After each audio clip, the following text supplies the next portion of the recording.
All right, and we're good. Okay. All right. So, Chris Wipf. Male Leave on the loneliness. catching. Male loneliness epidemic. Go. You want me to explain what it is? You want me to explain why we're here? No. So what I've been wanting to talk to you is because you're one of the few guys who actually understands pickup Hell yeah, dude. Okay. in that you've actually read about it. Yeah. Because I feel like it's one of the most misunderstood things. 100%. Because, like, I think what most people's conception of it is, like, because what it gets shared online, obviously, is going to be the rage-bait stuff that makes people so angry, right? Yeah. And so, obviously, like I think Red Pill and Pickup and, like, Andrew Tate and Myron Gaines and all those, it just all gets mixed into this one thing where it's, like, disrespect women and they'll like you or whatever. Yeah, it's literally the, hey, if you pick on a girl, she'll know that you like her, but like amplified. I think sometimes, like a lot of the what it's become, I think, is a lot of that. But I don't think it started that way.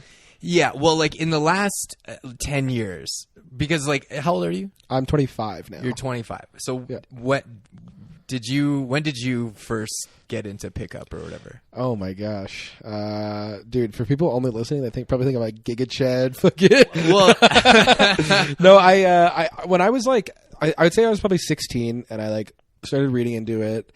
I think the reason I did was not like a good reason. I think like there's good reasons I think to get into it. I think there's a lot of confidence building. There's a lot of things you can get out of it. Yeah. But when I first started, dude, I was like on the right wing pipeline for sure. Yeah. I was like watching Ben Shapiro videos, having like pickup art videos recommended to me. And that's how I like first like kind of like learned about it. But I think when I took like those things that I like learned when I was like 16, 17.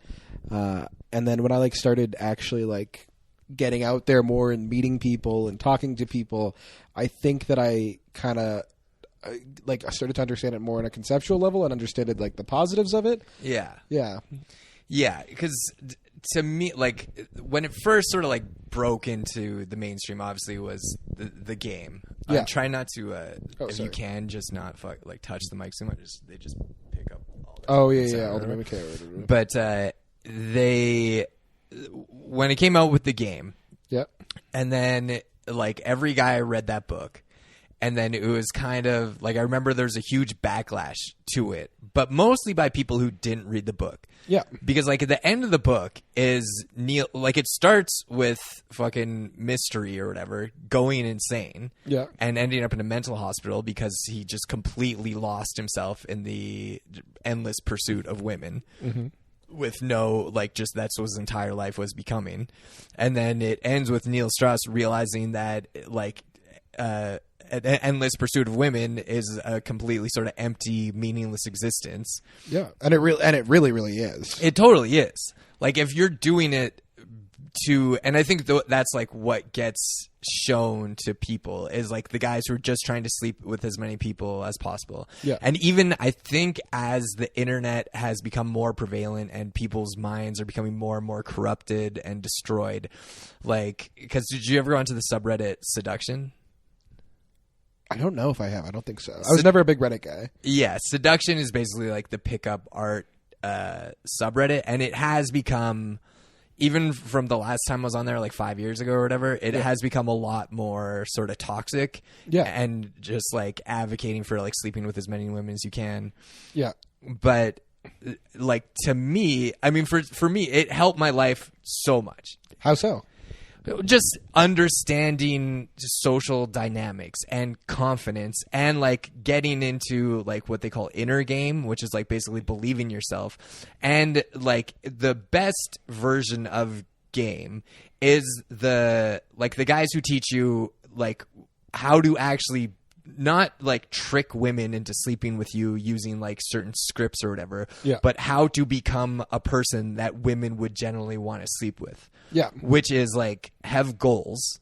Yeah. Have ambitions. Yeah. Yeah. You know, like do some sort of, whatever, work on your image. Yeah. Learn how to dress, learn how to present yourself, like grooming, facial hair, everything. And don't be like hungry for validation, essentially. And then just practice talking to people. The more you talk to people, and like developing an inner state of like of holding frame and just having a state of positivity, because like that is the number one thing. 100%. Like you can't doomer it. No, you really cannot doomer it. You cannot get laid being fucking a misanthrope piece of shit. And and that's why I think it's so helpful for like if you were to actually learn the stuff. Yeah. That it takes to get laid, because like I see like because red pill now, like, and I'm not entirely positive of this, but what I remember is red pill used to be a lot more adjacent to game, where it was just like, no, this is how women actually think in terms of relationships, and like casual hookups or whatever, which is like they don't want a guy to just be nice to them. Yeah, 100%. I think there's so many things that go into it. Yeah. I think the interesting thing, I think that one of the reasons, and this is not the only reason, I think there's a lot of reasons for this, but I think one of the reasons that like the pickup artistry, like all that like the red pill, like all that stuff is seen very negatively, is because I think it doesn't address the things that are hard to learn. This is my opinion on this. I think it is very easy to learn how to pick up women, how to talk to people, I think that's easy to learn. It's hard to practice, it's hard to do, but it's easy to learn. Yeah. The hard thing I think is actually like it's like a dog chasing cars, dude. Like you have to know what to do when you get the car. Yeah. And I feel like there's none of these like red pill guys like talk about, hey, here's how you maintain your relationship once you've got the relationship. Yeah. Once you've got the girl, this is how you maintain, even if it's just like a sexual relationship, even if it's just friends with benefits, whatever it is. Yeah. I don't know of a single figure who's out there being like, hey, this is how you maintain this in a way that's actually going to be good for you and good for them. Yeah, well, and also red pill, like now red pill has become something completely different. Red pill now is basically like women are dumb bitches who are only hypergamous. They want like a guy who makes $200,000. Like that's the most destructive and completely wrong thing. True. Of like women only want a guy who makes $200,000. Dude, women want fucking losers. I'll tell you right now. I know. That's the thing. I heard this like I forget where I heard it. I heard this like a year ago, and I've been thinking about this ever since. And I think it's absolutely true. There's this guy who's talking about his relationship. He's like, no. Here's the thing: the most dangerous man to your relationship is not the guy who's 6'2", who's got abs, who makes $200K a year, right? Because he's too busy to steal your girl. Yeah. The most dangerous guy is the fucking loser who has no hobbies, does nothing, works a part-time job, and lives with his parents. Because he has all the time in the world to dedicate his entire life to stealing your girl. Yeah. Like, and if he's if that guy's good at sleeping with women. Yeah. Because really when it comes down to it, all women want is to feel something. Yeah, I think everyone wants to feel something. Yeah, but I think men are more used to sort of turning their emotions off. Yeah, 100%. And like if you see a woman, you're not going to be like, how does she make me feel? You know, you're like, is she hot? Yeah, a lot of the time, I think that a lot of the time that is the case. Here's a question for you. Do you think that's good? What? Do you think it's... I guess I can explain it. Do you think it's good that men and women view like this entire like dating ecosystem differently and have different things they're trying to attain? I think it is... I think with like just sort of how complicated gender has gotten in the last... Because like... with like the sort of like going through of gender roles and feminism and all this stuff... like even down to like the postmodernist stuff of like what is a man, what is a woman. I think a lot of those conversations have been led by people who don't necessarily feel comfortable in their, assigned gender role of like, I'm a woman, so I'm supposed to do this, or I'm a man, so I'm supposed to do this. And I think people have just gotten so confused about what it means to be a man, what it means to be a woman. Like no one really knows what that is. You see it like, now there's like, and also see so much stuff like on like, even feminist sites. I was reading this one website, Evie, which at first I was like, it sort of looked like Goop adjacent and it seemed like really stupid. But then I was reading some of the stuff and like they were making good points. Like they were saying I read this article about how women, like the idea that women don't want to be in a relationship anymore is just cope. Yeah, 100% cope. And it's like it's the same as men, like the whole like men going their own way stuff. It's all just cope. It's like you were hurt by someone of the opposite gender, and now you're so mad at them. Yeah, at the entire gender. But like I do think right now is such a confusing time for men and women for everything in a way that like obviously for gay guys it's not, right? Dude, gay guys have never had it better. Gay guys have drones now. They've got like drone. They're like tracking other gay guys. They're like, listen, this guy's 8 seconds away from me. They have teleportation invented. Dude, even when you look at Grindr, like when you look at have you been on Grindr? Never. You should. You should go. Yeah, fuck it, dude. Go suck and fuck a little. No, don't. It's just like I think every straight man should get on there for. I'm gonna try not to do a bit because I've been writing about this. But like honestly, it's like to just understand what it's like for women because you both understand like guys are gross because like they'll just be like, hey, do you want to fuck? But then also. Just like the validation you get does feel good. Yeah, 100%. I mean, listen, I've been to Twisted a time or two. I've been to the gay bar. I've had drinks bought for me. It feels nice. Yeah, it is nice. And the thing is I think that like, I think one of the reasons it feels nice is because men just aren't used to it as much. Yeah, and I wonder if that niceness would go away if it was like constant. Well, because like when you look at women today, I feel like a lot of women have had sex propositioned to them since they were 12 for their whole life by every man in their life at all times. Yeah. And so I wonder if I think that there's it's what's the word I'm looking for? You know, like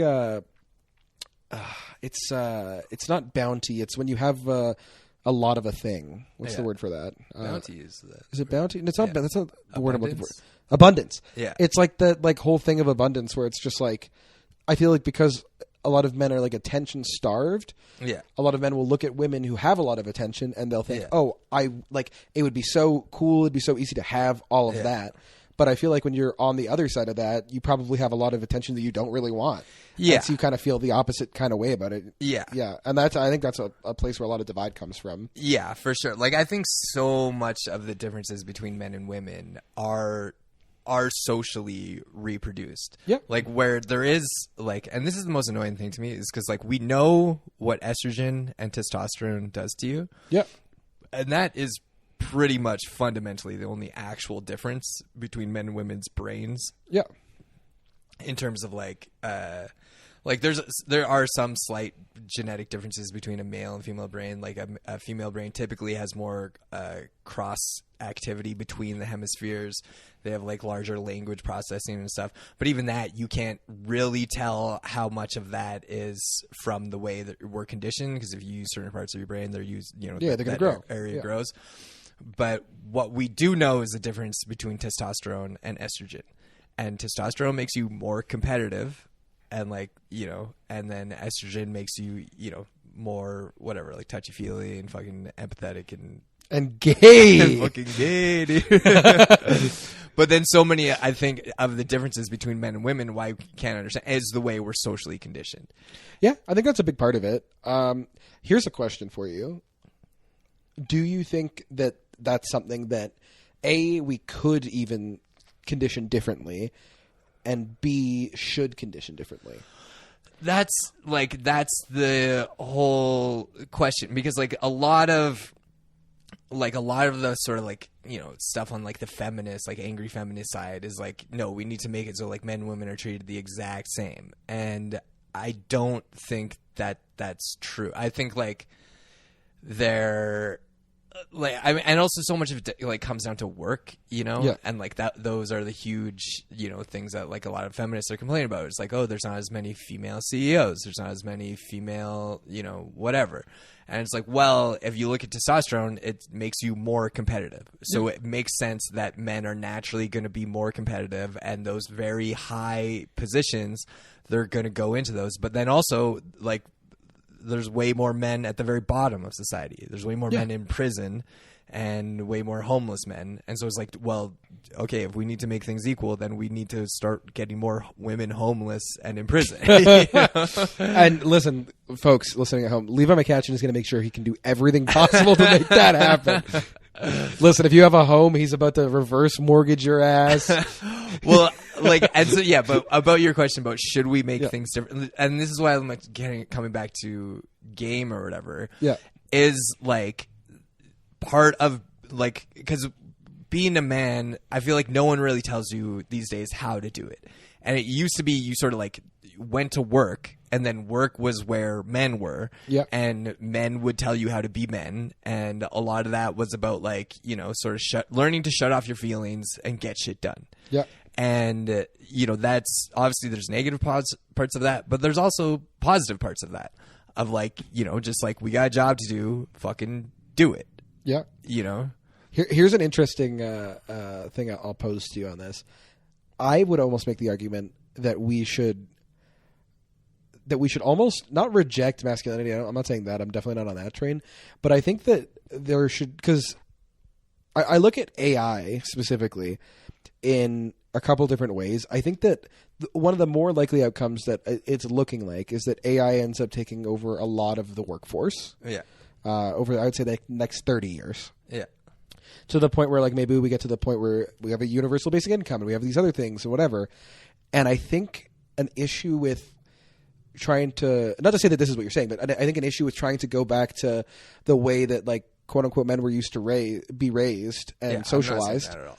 No, I'm not saying that you're saying, but I think there's a lot of people who do think that. Yeah. I think one of the issues with going back to that is I think that we're preparing, a lot of people prepare men for a world that like really is not going to exist. Like I think there's a lot of guys, probably your age especially, that were like raised for a world that really isn't the world that you were raised in. Yeah. And I think that we're getting even further into that. Yeah. Well, like when I look around, it's like almost every woman I know is like doing better, like financially, mentally, every woman I know emotionally, better than every man I know. I got three guys who've got it together, and all three of them are at least a little gay that I know. Like, like truly, they're like, I do think that women are doing quite well right now. Yeah. And like when I was growing up, like fucking every year, or multiple times a year in public school, some lady would come to our class and be like, listen, women, the world is so much more difficult for you. So that's why there's this program that we're going to send you to for free if you want. Yeah. And men, you have it figured out. Everything's going to be fine for you. So shut the hell up. Don't even complain about this. And now we get into this world where it's like, okay, there's way more women going to university. Yep. In cities like under 30, like women are now making more money in like certain cities or whatever. Yep. But then also, like that's not accounting for the entire male versus female population, and it still is a thing where it's like where women do give birth, and a lot of them are going to choose to be moms. Yep. And like there's nothing wrong with that. And I think like with the predefined gender roles of like the 50s, 60s, all throughout history, like it I think that made sense in a certain way. Not saying that we should go back to that. Yeah. I think like any woman who wants to work, they should be able to work. But just like the idea that everything needs to be equal for everybody, it's like, well, that isn't ever going to happen. Yeah. And this is where I get a little like Jordan Petersonian or whatever, where it's like when you look at like the Nordic countries, the countries where they have the most, the least, sexism, the most equal access to opportunities, like the jobs, like women tend to choose jobs, like the differentiation between the jobs men and women choose is even greater. Yeah. Because they're natural interests. And I think a lot of that, probably comes down to female and male brain structures, maybe socialization. You can't ever really tell. Yeah. I would argue that, especially for the Nordic countries, I think that the biggest motivation for that is just pure quality of life, right? Like you look at the Nordic model and it's like your energy companies are nationalized. Yeah. Like everyone's getting like, what is it, guaranteed 4 weeks off vacation. If you do choose to have a kid, you get like a fucking year. You get parental leave on both sides. Yeah. I think that because you're so well supported in a society like that, this is my thing. I think that when you have a society that has like so much support for its people, I truly do believe that people will just naturally kind of define themselves in gender roles. Yeah. And I think that one of the reasons that you've seen that kind of fall out in like the West a little bit more is because things are not going as well here for people. Yeah. Like if you look at the average person, like the average guy or woman I know is just like even if they're doing okay, they're not doing great. Like they're grinding 45 hours a week. Yeah. Like they're not seeing their friends. They're inside most of the days. Like everybody I know has like a Netflix subscription and exclusively watches Netflix the second they get home till when they go to bed. They don't go out. Yeah. It's dark. Yeah. You look at Europe, dude. People are going out on a fucking Tuesday to go like to an orgy and then to a bar and then to a second orgy and then an orgy at a bar and then a sober event for whatever reason. Yeah. And then they're going to their office job at 11 and then going for coffee and then another orgy. Like the things they're doing in Europe are crazy because they have like that like culture of and that, to bring it back to like pickup or whatever, that is why I do think like young men do need to get into pickup. Okay. Well, just like the healthiest version of it, which the healthiest version doesn't teach you to see women as objects to be slept with. Yeah. It teaches you how to become like a fully realized person. Because I think so many guys right now, especially, because you see it online, so many like young guys in their like fucking 20s. You don't have to be super cautious with the mic. No. I was just relaxing. I was just kidding. Like this, like sexism and racism, but sexism is making like a huge comeback, and I think a lot of that is from like a backlash to in the culture. There has been like in the mainstream culture, I think there has been like a generally anti-male bias. Yeah. Somewhat, To an extent, I agree. Yeah. Like even like not so prevalent or whatever, but like when you look at like fucking, I remember in 2016 when Bernie Sanders was going against Hillary Clinton, you had a bunch of men who didn't support Hillary Clinton and wanted to vote for Bernie, and they called Bernie bros, you know? And like anytime like men sort of coalesced around anything, it was like, oh, this is toxic. Even when you look like Joe Rogan, which like I don't think he's like, he's got a lot of problems or whatever. Yeah. But like, guys listening to Joe Rogan has become so demonized or whatever. And it's just like male interests tend to get like demonized in a way. But I think like a lot of that stuff is going away or whatever. But I think there has been just like this like, oh man, shut up, you suck. And you can only do that for so long before like men are going to be like, all right, fuck you. Yeah. And we're not going to play by these rules anymore. And we're not, because like millennials were the least like sexist generation or whatever. True. And now it's going the other way. Yeah. I think that one of the things I think that causes this too is that I think it maps on pretty cleanly to like politics, in that like if you look at like young like Gen Z men, it's like what are they like 75% are like right leaning or farther. Like it's like a kind of a nuts, and it's kind of the opposite with like young women. Yeah, and I think as a result, you have what's already kind of like a volatile situation between like young men and young women. Yeah, and then you're adding on to that like the fucking polarity of like politics now, which is also kind of nuts. Yeah. And you're just having like two groups of people who are like primed to hate each other, who are getting egged on to hating each other. Yeah. And then you end up with a bunch of people who I think really fundamentally just aren't happy at the end of the day. 100%. And like the right lean, because even like fucking right and left, what does that even mean, anymore? Like it used to be like, now like being anti-women is coded as right wing, but it's like that's not a traditional right wing value. No, they used to be very pro women. Yeah, and I think it's like the abortion thing, and like I think a lot of it just comes from our governments completely betraying everyone that they're supposed to be leading, and so they start these culture war issues to get people distracted from the actual issues, and which was largely a result of the fucking left, the supposed left, abandoning the working class and saying we're not going to try to make things better for working class people because in the fucking 80s, neoliberalism turned, fucking baby boomers were like, oh no, let's just do, fucking free trade and all this shit to just give us all more money. Let's make housing expensive. We're not going to increase wages. Now your housing wealth is just going to be how you're going to like advance. And that was good for baby boomers and nobody else, maybe a bit of Gen X. And so now we're in the situation where our governments aren't helping everyday people. They're not actually, like when you look at the election of Zoran Mondani, it's like, there is a thirst for that, for people to actually just be like, no, we're going to work to make things for working class people easier. And I think if that was the message that was coming from the left, then I think a lot more right wing, or a lot more like young men would be supporting it. Right? I actually don't think so. You don't think so? No, because I've got a very boring take on this actually. Yeah. Okay, this is my super hyper boring take. I do think that more than anything else, I don't like. I just truly believe that like there's like I think people are just too excited to be sensationalized, I guess is the way I'm trying to put it. I feel like there is a big contingent on the right and on the left of people who like are crazy. Yeah. I think anybody with a brain will see that. Yeah. But I think like the majority of people are just still kind of normal. Yeah. And I think that I don't even know so much that there's like a hunger for like working class as much as there's like a hunger for normalcy. Yeah. You think so? I think so. I think there truly is a hunger for normalcy. I hope so, actually. More than anything, I hope so. Because I like... But at the expense of like making stuff better for working class people? I think that as a result, it'll probably happen, but I don't think that's the goal. I think that so many people are just like tired.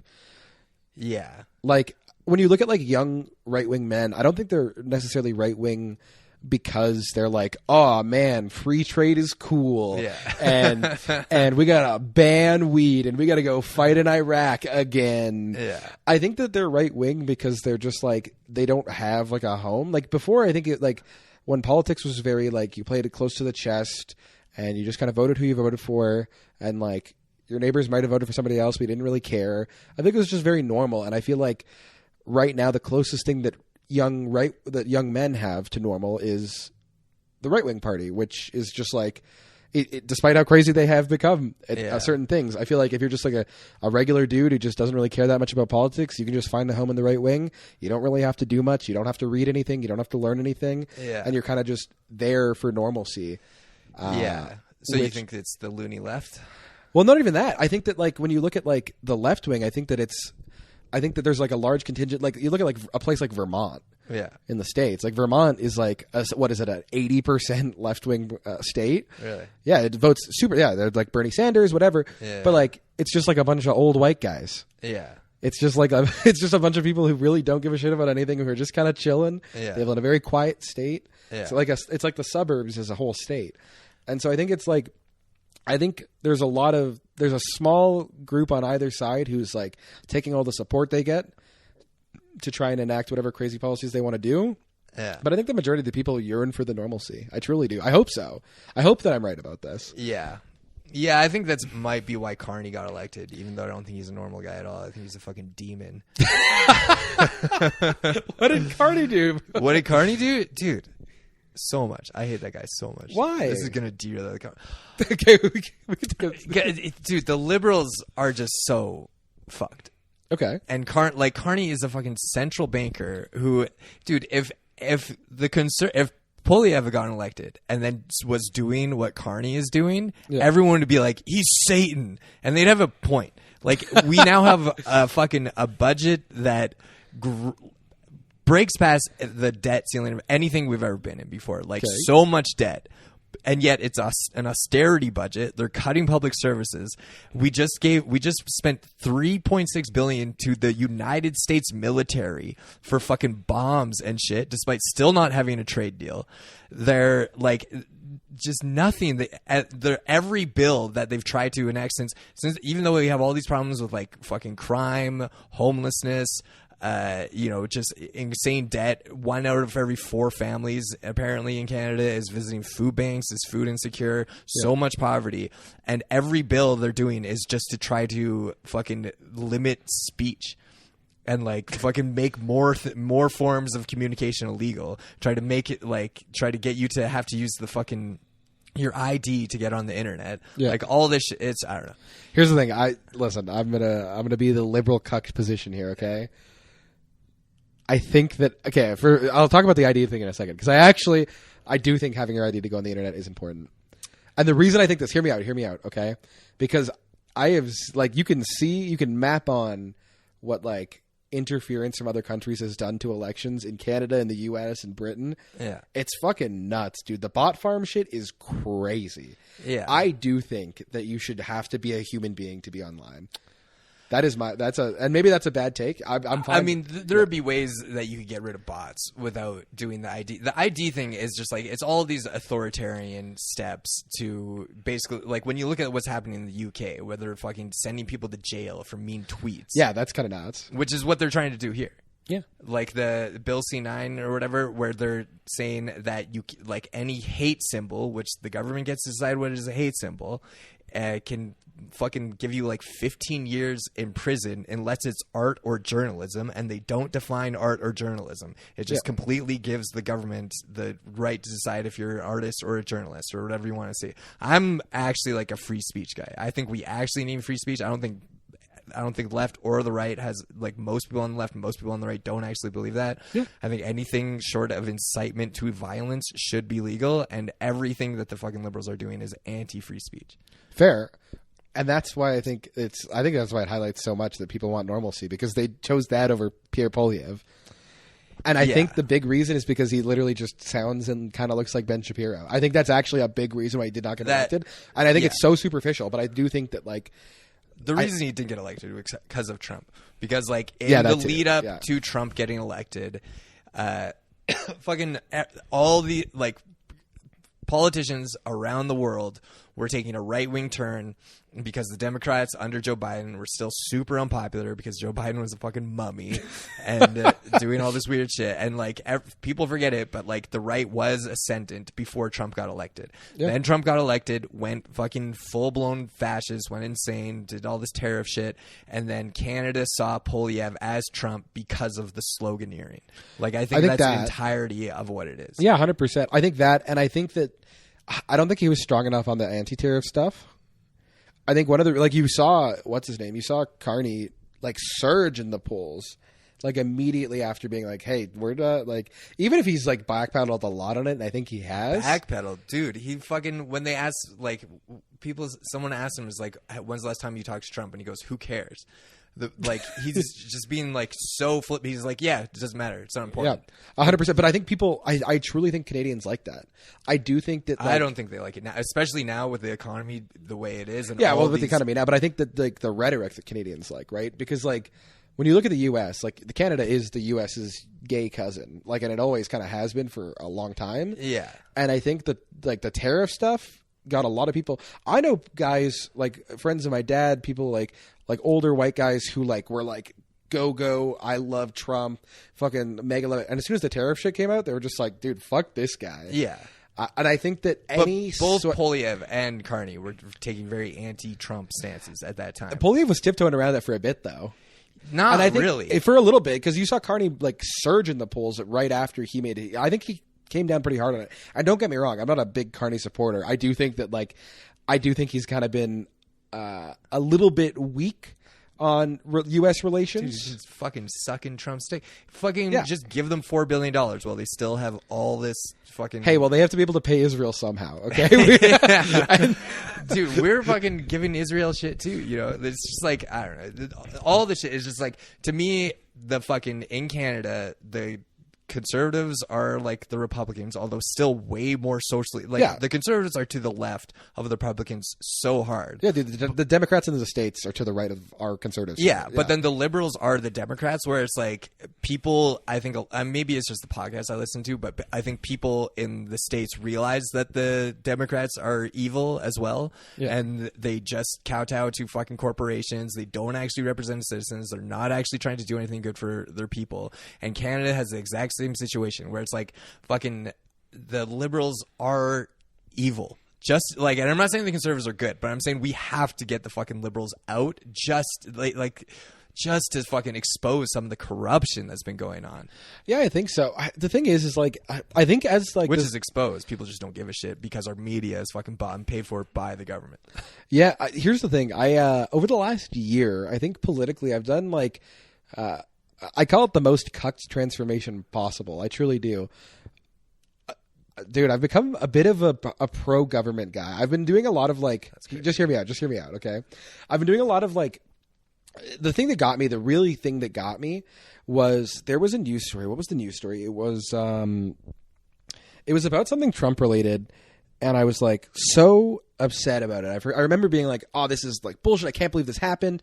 I can't believe they're trying to get him like this, right? And then I was like, you know what? I'm going to read into this. I'm just going to see what happened. I'm just going to like literally go through the entire documentation, 1,000 pages, just to see what's up. Yeah. And I read it, and it was just so different from like the reality was so different in the opposite direction of what like the stories that I had heard were. And then I just started like every time I hear like a crazy story, I think it was like it had to do with like the January 6th committee stuff. Yeah.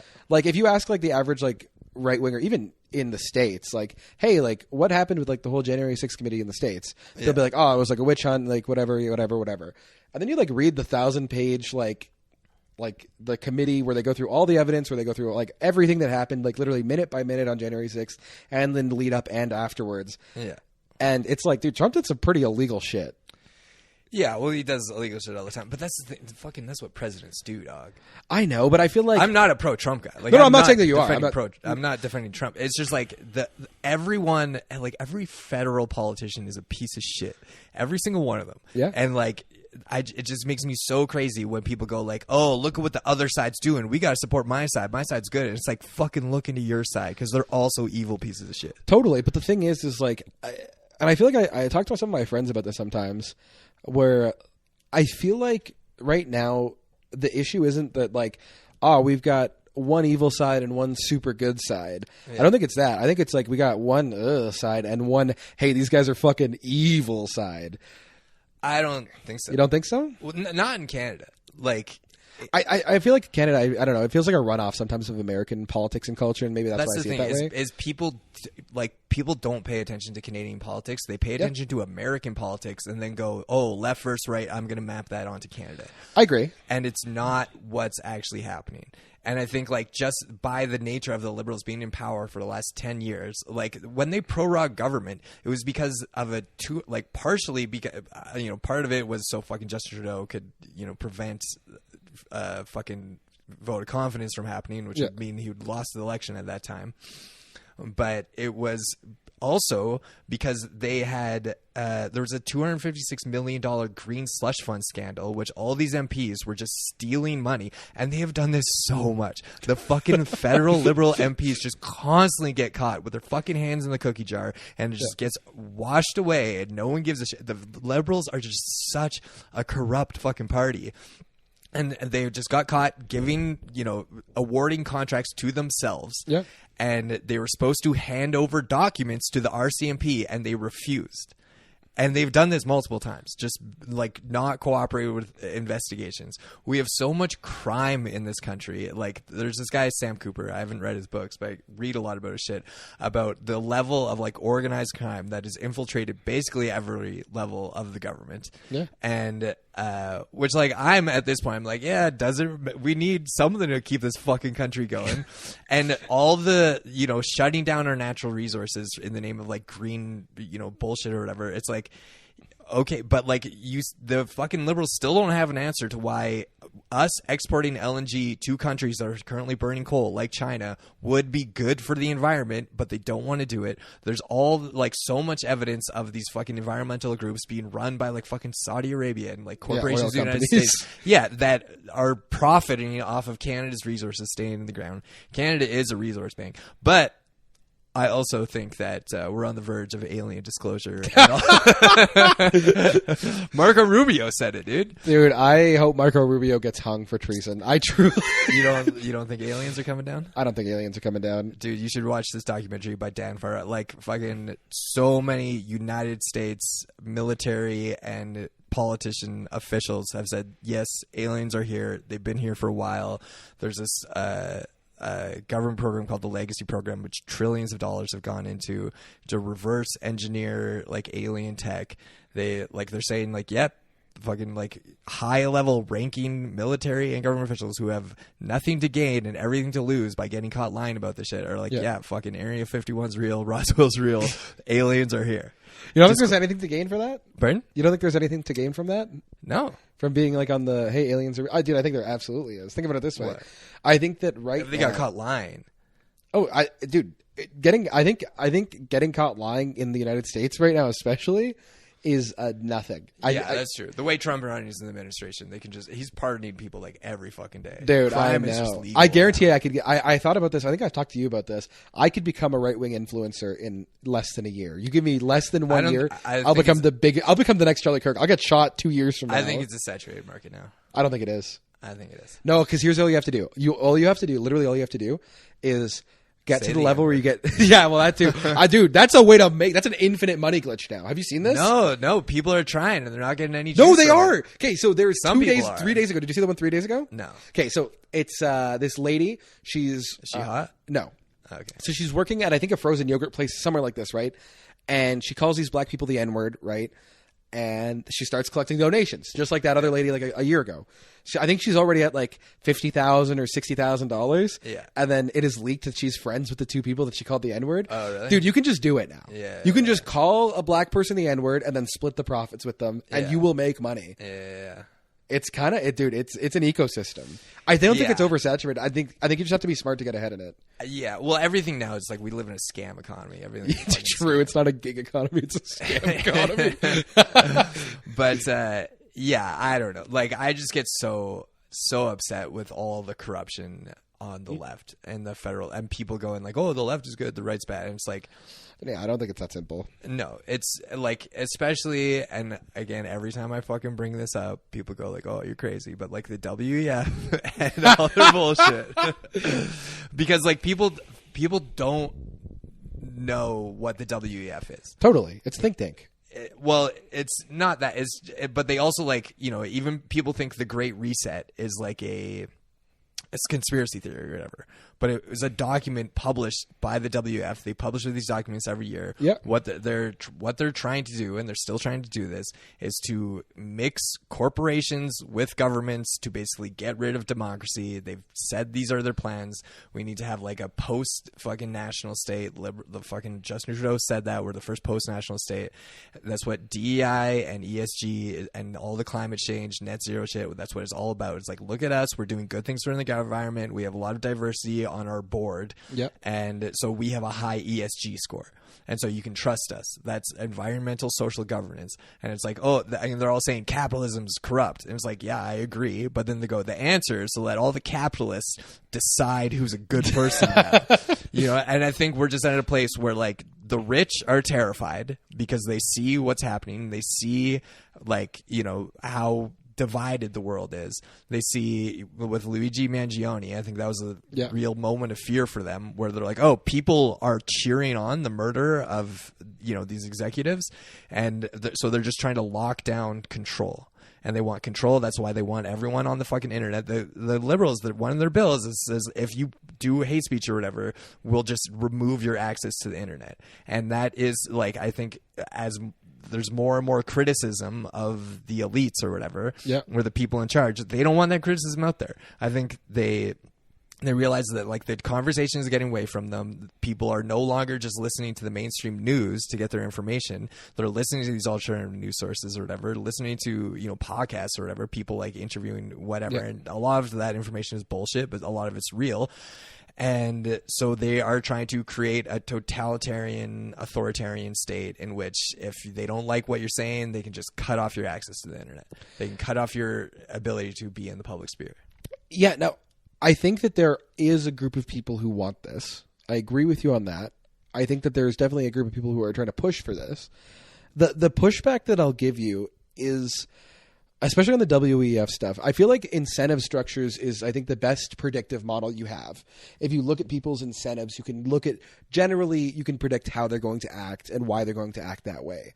If you look at, like, what is their actual incentive. And with DEI, this is one that I talk about with my brother a lot, is if DEI was as bad business-wise as I think the majority of people, like, you've heard the saying, go woke, go broke. Yeah. If it was as bad business-wise as people think it is, why would companies still at times push for it? Because this is because they don't want to make things better for poor people. Yeah, I agree. That's what they're doing. It's just a fucking smokescreen. Like, and this is the annoying part of it. Is like, do I agree that it's like, yeah, sure, help black people, help fucking minorities, whatever. It doesn't help minorities. Yeah, it helps like people who are already in those high socioeconomic levels get a little bit higher. If you wanted to make things better, and this is why it bothers me so much, because if you go against it or whatever, which, like, I don't really give a shit about one or the other, but it's a fucking smokescreen. It's a distraction to go, look, we're helping minorities. It's like, oh, really? You're helping people in Harlem? You're helping hotel maid workers? Yep. You're helping poor people? You're helping, like, the majority of, you know, like, fucking, why is it never, oh, let's make things better for fucking maids, for construction workers, for fucking cashiers, for people who work at Walmart? It's never that. Because it's shareholder value, right? I think you said it earlier when you said that they're just trying to make more money for themselves. I think for a long time, DEI stuff was something that would make your company money, because you'd have more people who would support your company. Your competitors who hadn't caught on yet would start losing business to you. I think it's actually I don't think it. I have the reverse DEI take. I don't think it made or lost anyone money. Absolutely, it did. How, dude? When you look at obviously this is an extreme example. You know the MyPillow guy? Yeah. That guy, his business fell the fuck under as soon as he started getting super political in one direction. Yeah. But you look at there's some businesses when ATB does their Pride thing every year, when BMO does their Pride thing every year, I think that subconsciously, when you see a company that you might do business with and they are trying to quote unquote represent you, even if it's for bad reasons, and I think that it is, I think it is just to make more money. I don't think they give a shit about gay people or black people or anything. Yeah. I think it's purely on the capitalist side. I think it's just to make money.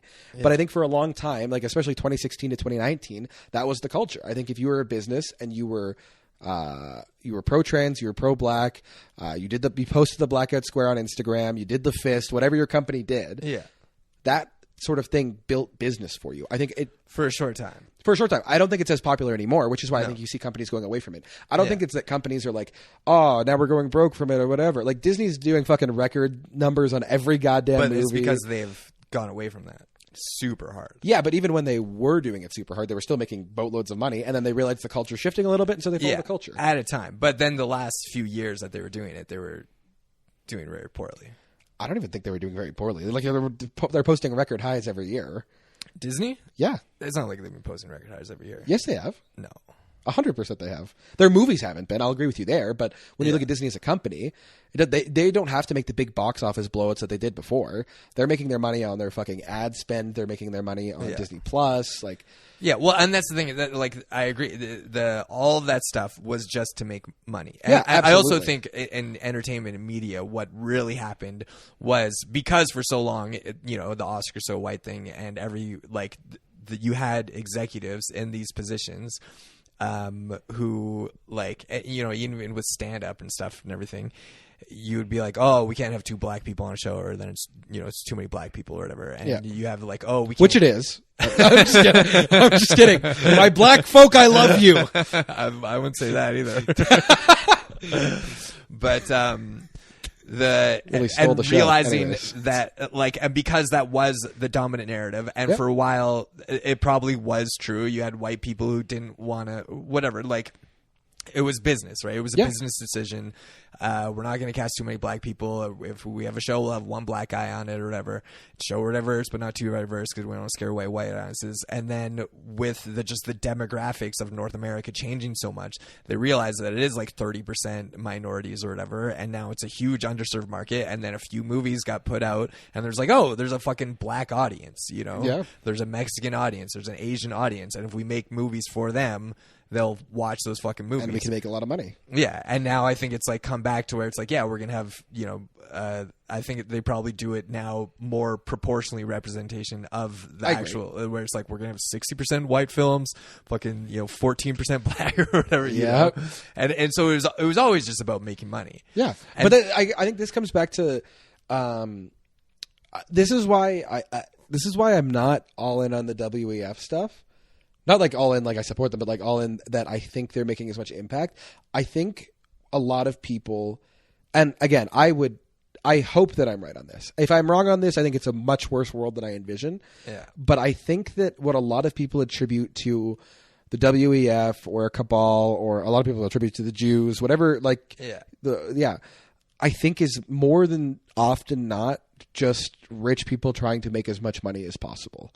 I don't know if it necessarily comes to we have to harvest the organs of babies to get adrenochrome to fuel our sex. WF is doing. Although and because the WF, it just because with conspiracy theories, often the people who are the most loud and vocal about them are the dumbest people who don't actually know what's going on. They think it's all this massive conspiracy to think that, people are controlling everything. And it's not like that. But when you look at the stuff that Palantir is doing with satellite global surveillance or whatever, I think right now there just is a push to lock down control. Yeah. Because people are getting afraid. Fucking leaders have always been afraid of freedom, right? Because if you have everything, and you look at most people having barely anything. And when you look at like the world's getting more and more difficult for people, like fucking Carney in his books, like capitalism's rotten, we need to reform it. But he's not fucking. It's like, okay, fucking central banker, you're gonna be the guy who do that. It's like never the people who would actually like to get into these positions of power. You have to be satanic. Like you don't get to that level of power without being a fucking evil piece of shit. Because you think so? Like 100%, because good people don't pursue power like that. I mean, maybe. I guess it's the age-old question of like, is it that good people don't pursue power like that, or good people do, and once they get that power, they're not good anymore, right? I think to even get into those circles, you have to make so many ethical compromises by the time you get like up. Like I was listening to this one journalist, this gay guy, I forget his name, Glenn Greenwald.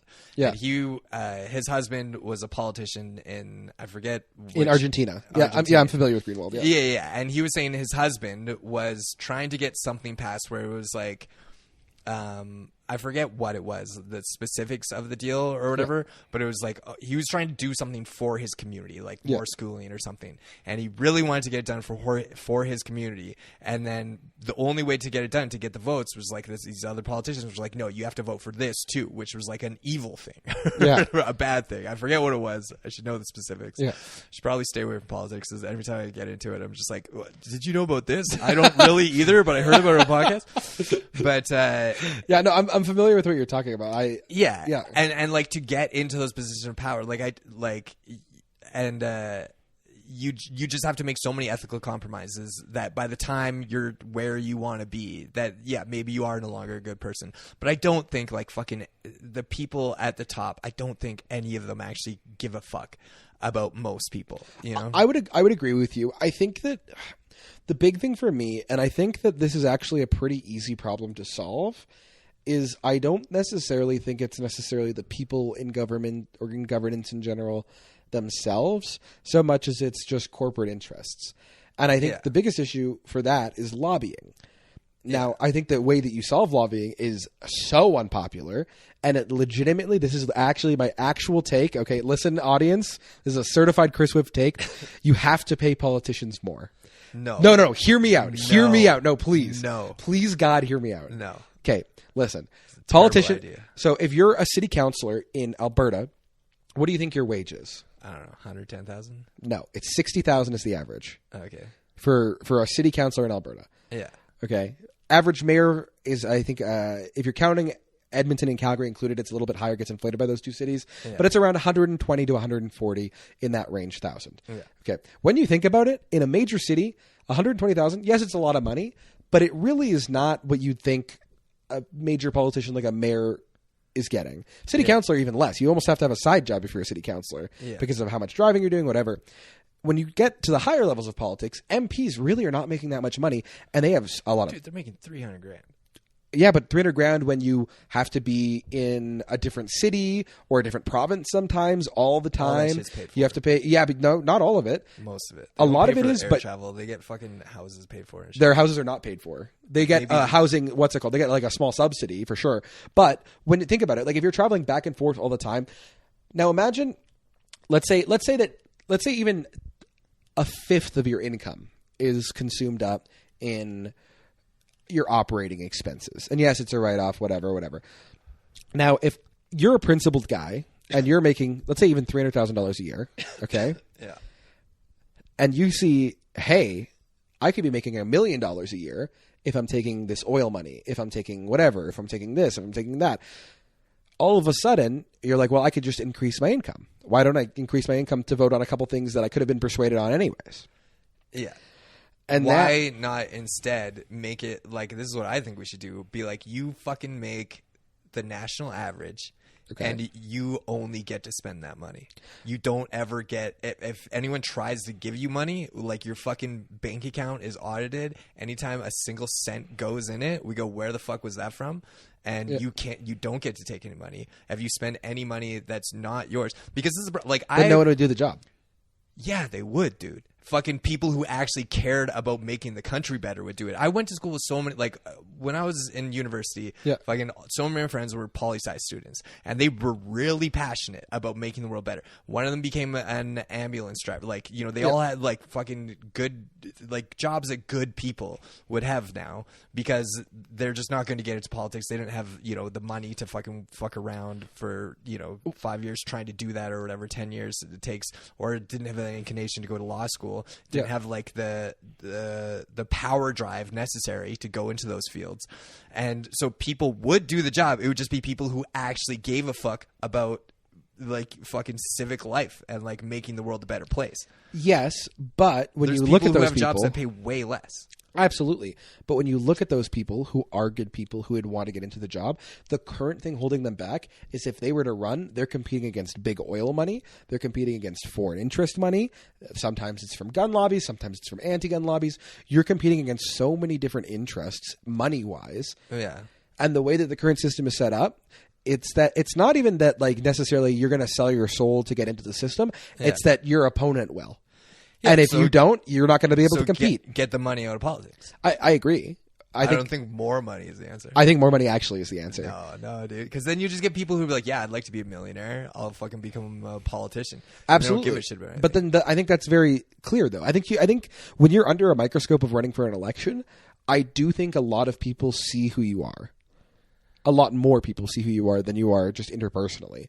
I legitimately think if you were to pay each MP in Canada $700,000 a year, I unironically do believe you would see less corruption at the top levels because there's less need for it. No, because there's still like, because I've seen like $700,000 when you're hanging around people who make fucking, you know, who have billions of dollars or whatever, and those are the people that they're interacting with. They still go, I've got nothing. It doesn't matter, like, no matter how much money you make, you always feel like there's people with more money than you. Absolutely. And if you're in that world where you're dealing with, like, fucking oil executives or fucking tech executives, you know, people who have all this money, you're going, like, yeah, I guess I'm rich, but I only have, you know, 2 homes. I only have, like, my house in Toronto and fucking cottage.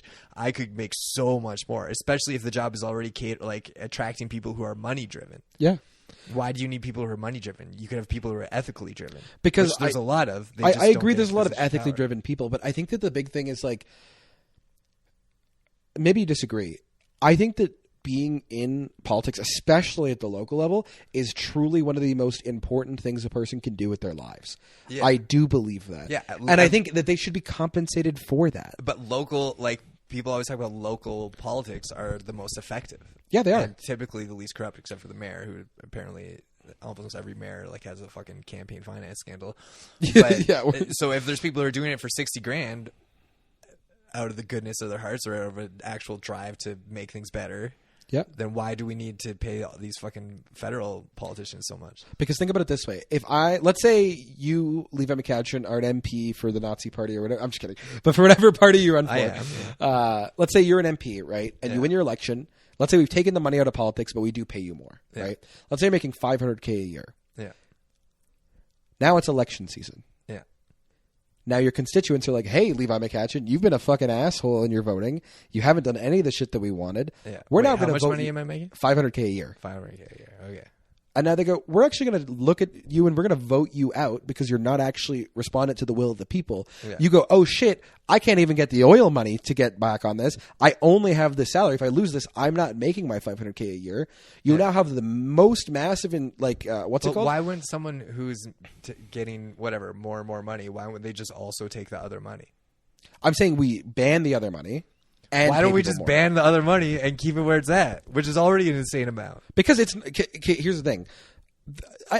I know like a fair bit of people who make like 150 to 200K plus a year. Yeah. If any of those people were running for politics and they were making that money, they probably would not give a shit what their constituents think. Because it's not really that much money to lose out on. They can go back to making 200K a year anyways. A lot of these guys can. A lot of MPs are lawyers, they're doctors, they're whatever, these big levels of things. They're already making good money. Yeah. If you're threatening them with, now you can make the same amount of money, it's not really that big of a threat. There's not a lot of people who are making $500K a year compared to $200K a year. It actually is quite a big difference. But why do you need... Yeah, I mean, I guess that one point makes sense where it's like if you get paid way more to do it. But I just think we should fucking the people who actually care about making things better, who actually have like that ethically driven drive to make things better, they would do it for $100K a year. They might, but I don't think they're going to do a good job of it. Why not? Because there's like the incentive is like those people are only incentivized for one thing, and that's their own ethics. Because there is almost nobody. Think about it this way. Actually, this is the best way to put it. Okay, if you right now were an MP, let's take away the money from it. If you right now were an MP, what do you think? Like, and be honest with us. What do you think you're more likely to vote? Are you more likely to vote your own conscience, or are you more likely to vote the conscience of your constituents? Yeah, see, that's a good question because I don't think democracy works because I think most people are fucking dumbasses. I think the money forces it to work. Because think about it this way. I don't want 120 MPs voting with their own conscience. I truly do not. Yeah. I want 120 MPs voting with the conscience of their constituents. And I think the only way that you can hold MPs accountable to their constituents is to put money behind it. Otherwise, they're going to vote with their own conscience. I don't think we should have 346 people who run the country. I think we should have 346 people who are like, oh, fuck, if I'm not doing what my constituents want, I'm not going to be making the money I'm making. Yeah. I legitimately think that you should be beholden, rather than taking $500K in oil money, which you're going to do anyways, you should take $500K from money from people that you have to look in the fucking eyes after and say, hey, I voted the way that you wanted me to. But I mean, are you even supposed to be allowed to do that now? How do you mean? Like if you're just a fucking MP and it's like, oh, I got $500,000. Is that legal? Well, they don't just hand you $500,000. They go, hey, we're going to pay for your ad space, and now we're going to give you like this, and we're going to give you this, and we're going to give this all to your campaign contributions, and it's like a whole thing. Like it's like when you get money spent on you in politics, it's not that you're getting a check for $500,000. It's that you're getting your ads paid for, and you're getting business trips paid for, and you're getting walkthroughs of BP, and you're getting like all this stuff. So it's not even like, oh, I'm getting this cash. It's, oh, I'm getting all these perks. Whereas I think that MPs should be slaves to their constituents. I truly believe this. Yeah. Because if it was up to me, it would be direct democracy. I think every individual voting on each particular issue would be the most fair, the most representative, obviously. Very, very hard to do that. I think the way that you do that... It would be hard now. I think it still would be. I don't think a lot of people would trust it. I think there'd be a lot of, I think that if you made your constituents very, very... you made your MPs very, very beholden to your constituents. You make it a negative relationship for them. It shouldn't be good to be an MP. It should be, fuck, all my constituents are saying I should do this. And if I don't do this, I'm going to get voted out. Yeah, I don't know about that. That's okay. And it's okay to disagree on it. The way that I see it is I don't trust people, and I feel like you have to have an incentive structure that forces them to be beholden to the people. Yeah. I mean, like I think like there is a problem with democracy where it's like because then you just become like, which I think we're already engaged in, is just like fucking propaganda to get people to believe a certain problem exists or believe the way things are is whatever, to force them to vote a certain way, which is what I think happened with the liberal. But I think this comes back to the game, actually. Okay, because hear me out. Bring it back to the game. I actually do think it comes back to the game. All right, maybe we're getting into my propagandist takes. I do think that messaging is very, very important, the same way that it is with women. Yeah. I think that the way you present yourself is important. I think the way that you message yourself is very, very important. Yeah. And I think that if you are doing a poor job of messaging, that's like half the battle when it comes to getting your ideas forward. Yeah. I think if a propagandist is beating you, that's a skill issue, dude. Yeah. Okay, so when you first got into the game, what do you think you learned that sort of like changed your perception of how social dynamics worked and women worked? I think the biggest thing was just realizing, like, because when I was in high school, I did not get a lot of female attention. I really did not. Were you about to say pussy? That too, but I did not get a lot of female attention. And they go hand in hand, really. But I think that the biggest thing is, like, I was a fat kid who really was not that charismatic. I was not that outgoing. I was like a little funny and whatnot, but like I was pretty boring. I was like okay to be around. I was a nice guy, but like that's like really all I had going for me, and that's what I thought. That's all I had going for me, right? Yeah. But as I realized, like, oh, you don't actually have to have anything going for you. You have to act like you have something going for you. Yeah. And as a result, one of two things will happen: either you will completely crash and burn, or people will think that you have something going for you. And if people think you have something going for you, that's all you need. Yeah. But did that motivate you to actually have something going for you? Yeah, 100%. I think it goes hand in hand. I think once other people believe you have something going for you, it's very hard to convince yourself. It's very hard to be in your own head about things, especially as a kid. I think it's very hard to like disagree with everybody else. When you get bullied as a kid and everyone thinks you're a piece of shit and everyone's like, oh, you're a pussy, you're a pussy, you're a pussy, you're going to believe you're a pussy. Yeah. If you're out there, you're going out, you're putting yourself out there, people are like, oh, you're really charismatic. Oh, you're very charming. Yeah. Oh, you're very nice. Oh, you're pretty smooth with it. Yeah. You're going to think you're smooth with it. You're going to think you're charming. You're going to think you're pretty cool. Yeah. So I think you become the thing that like the fake it till you make it truly, I think works. 100%. I think you make it. Yeah. Or you don't. Yeah, what is like the thing is just like no matter if you keep going, you make it. You know, I hope so. Well, if you don't give up, that's the thing. I just never give up. I worry that in my adult life, I don't think I fit in with people well, because I think that I truly believe this. I have probably like one or maybe no friends that I think I can be completely open with. And I think that's a direct result. What do you want to be open with? Let's do it right here. No, I think it's tough. I think that like for me, I've always felt a very like I'm on the outside of the glass looking in to every interaction that I have with people. Yeah. I think that's a direct result of faking it till I make it. But I don't know how universal. I think that feeling is kind of universal, especially now. You think so? I don't know, because I, like, when I think about my life now, because I had my fucking manic episode. After that, it was very weird because I had just come from Vancouver and I was in Calgary.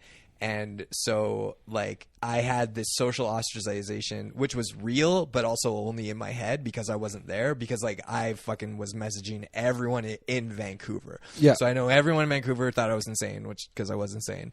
And, I was doing a lot of crazy shit that, like, I don't even want to talk about on the podcast because it was illegal.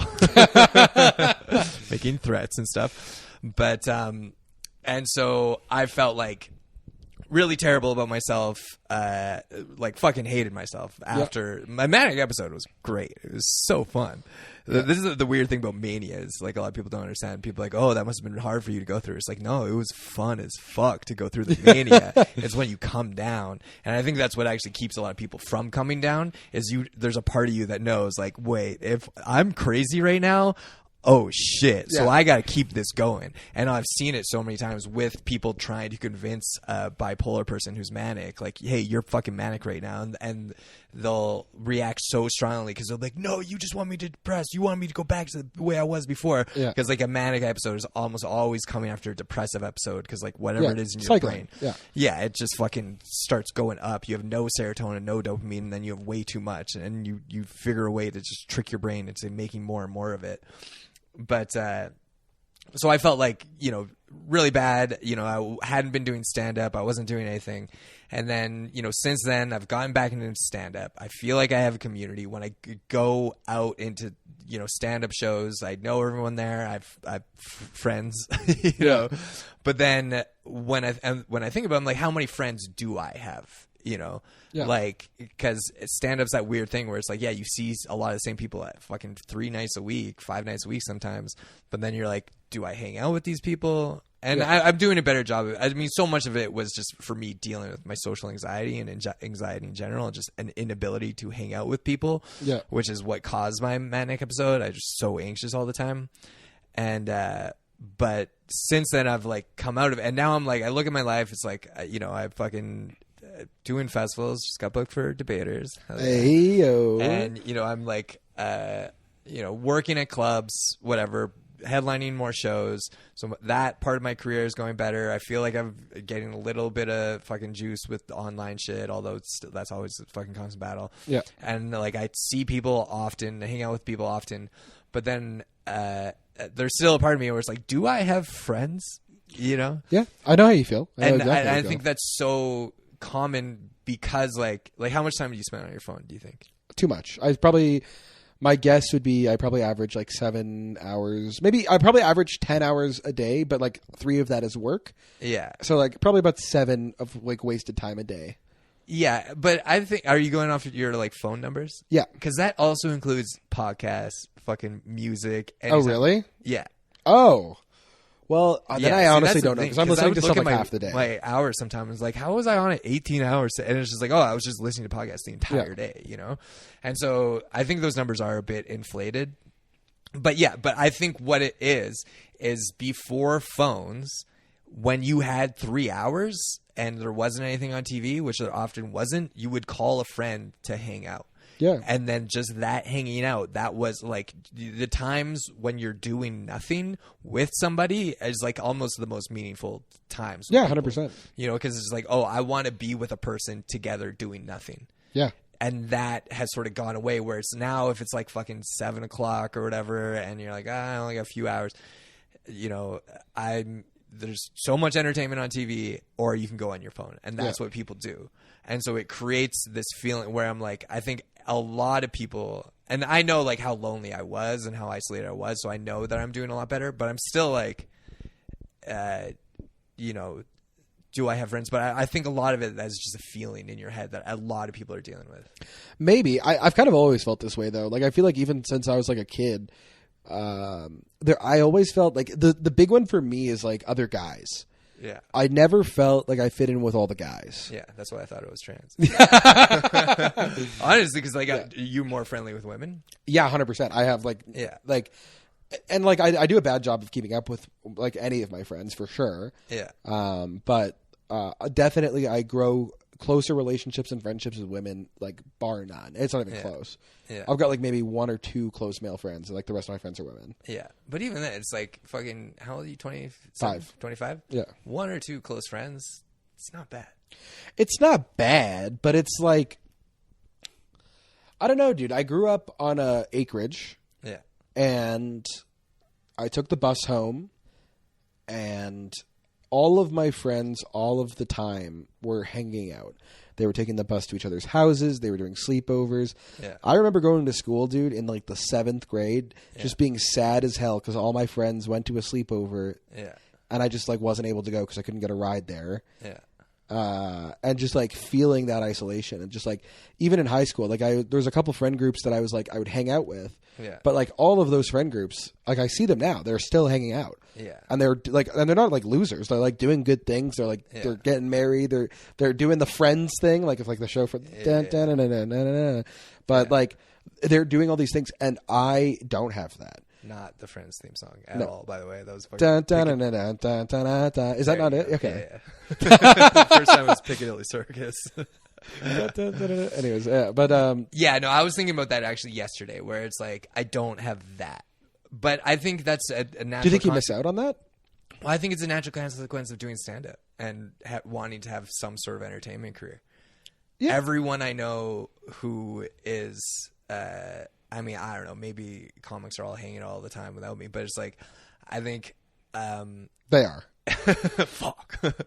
No, but if you have that drive to have any sort of entertainment career, it's like you kind of have to give that up a bit, because like when you have those like close friend circles like that, it's because like you work, and then your work is your life, you know, and like people who have that, it's like I have a job, that area of my life is taken care of.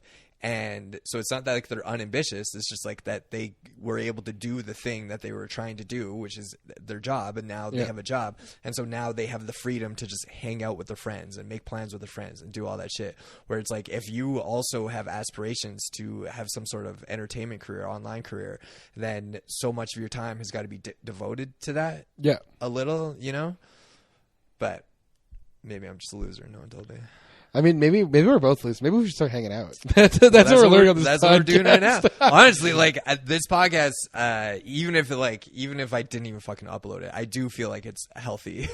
I do think it's good. Yeah, I have a lot of conversations like this. Yeah, I've got friends who I talk about stuff like this all the time with, and I don't know, dude. I'm so boring in my thoughts now. I think it was very, very fun when I was younger because I was just like, all of this stuff is happening and there's all this stuff and it's all happening and it's all crazy and there's a cabal. And now I think I've just become a government cuck, dude, a little bit. I think the Trump need to give more money to federal MPs is pretty cucked. It is a little bit for sure, but I don't know. I think that you can change the incentive structures. I think if you change the incentive structures, I do think people change. Let's stick on your loneliness and desperation. Okay, I'll keep being lonely. Maybe they should give me $500,000 and I would be so lonely. I gotta have strippers and models around. And also, I think, like, do you feel like you're failing at all? Sometimes. I think every now and then, for sure. I mean, like, I just turned 25 and, like, I finished school in an industry that fell off the face of a fucking planet. Yeah. Like, dude, I'm in the film union, like, DGC, right? Yeah.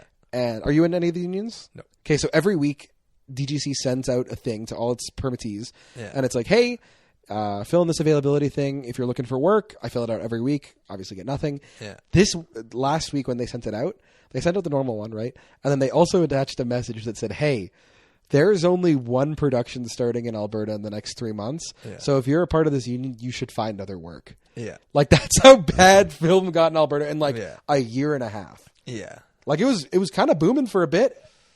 And now it's kind of busting. Yeah. So, like, am I failing? I don't know. I'm 25. I work a job. I have a girlfriend. I'm doing all right on that side. I'm generally pretty happy. Yeah. But I don't know. Like, there's always that, like, want for something more. Yeah. I think I'll always want something more, though. I truly don't think I'll ever be, like, satisfied. Yeah. Do you think you'll be satisfied in life? I think I'm pretty satisfied right now, to be honest. Good for you, dude. But I think partially is that my white girl spirituality beliefs is brainwashing me into be satisfied because I'm trying to manifest. You know what, though? That's kind of nice. Yeah. Well, like this thing I've been listening to lately about manifesting your reality, which, I mean, manifestation, law of attraction is like a lot of it can be like woo-woo or whatever. I think a lot of it's misunderstood, but the on one level, it's inarguably true because anything that anyone's ever wanted, you had to picture it first, right? You had to decide to get it. You had to decide that you wanted that.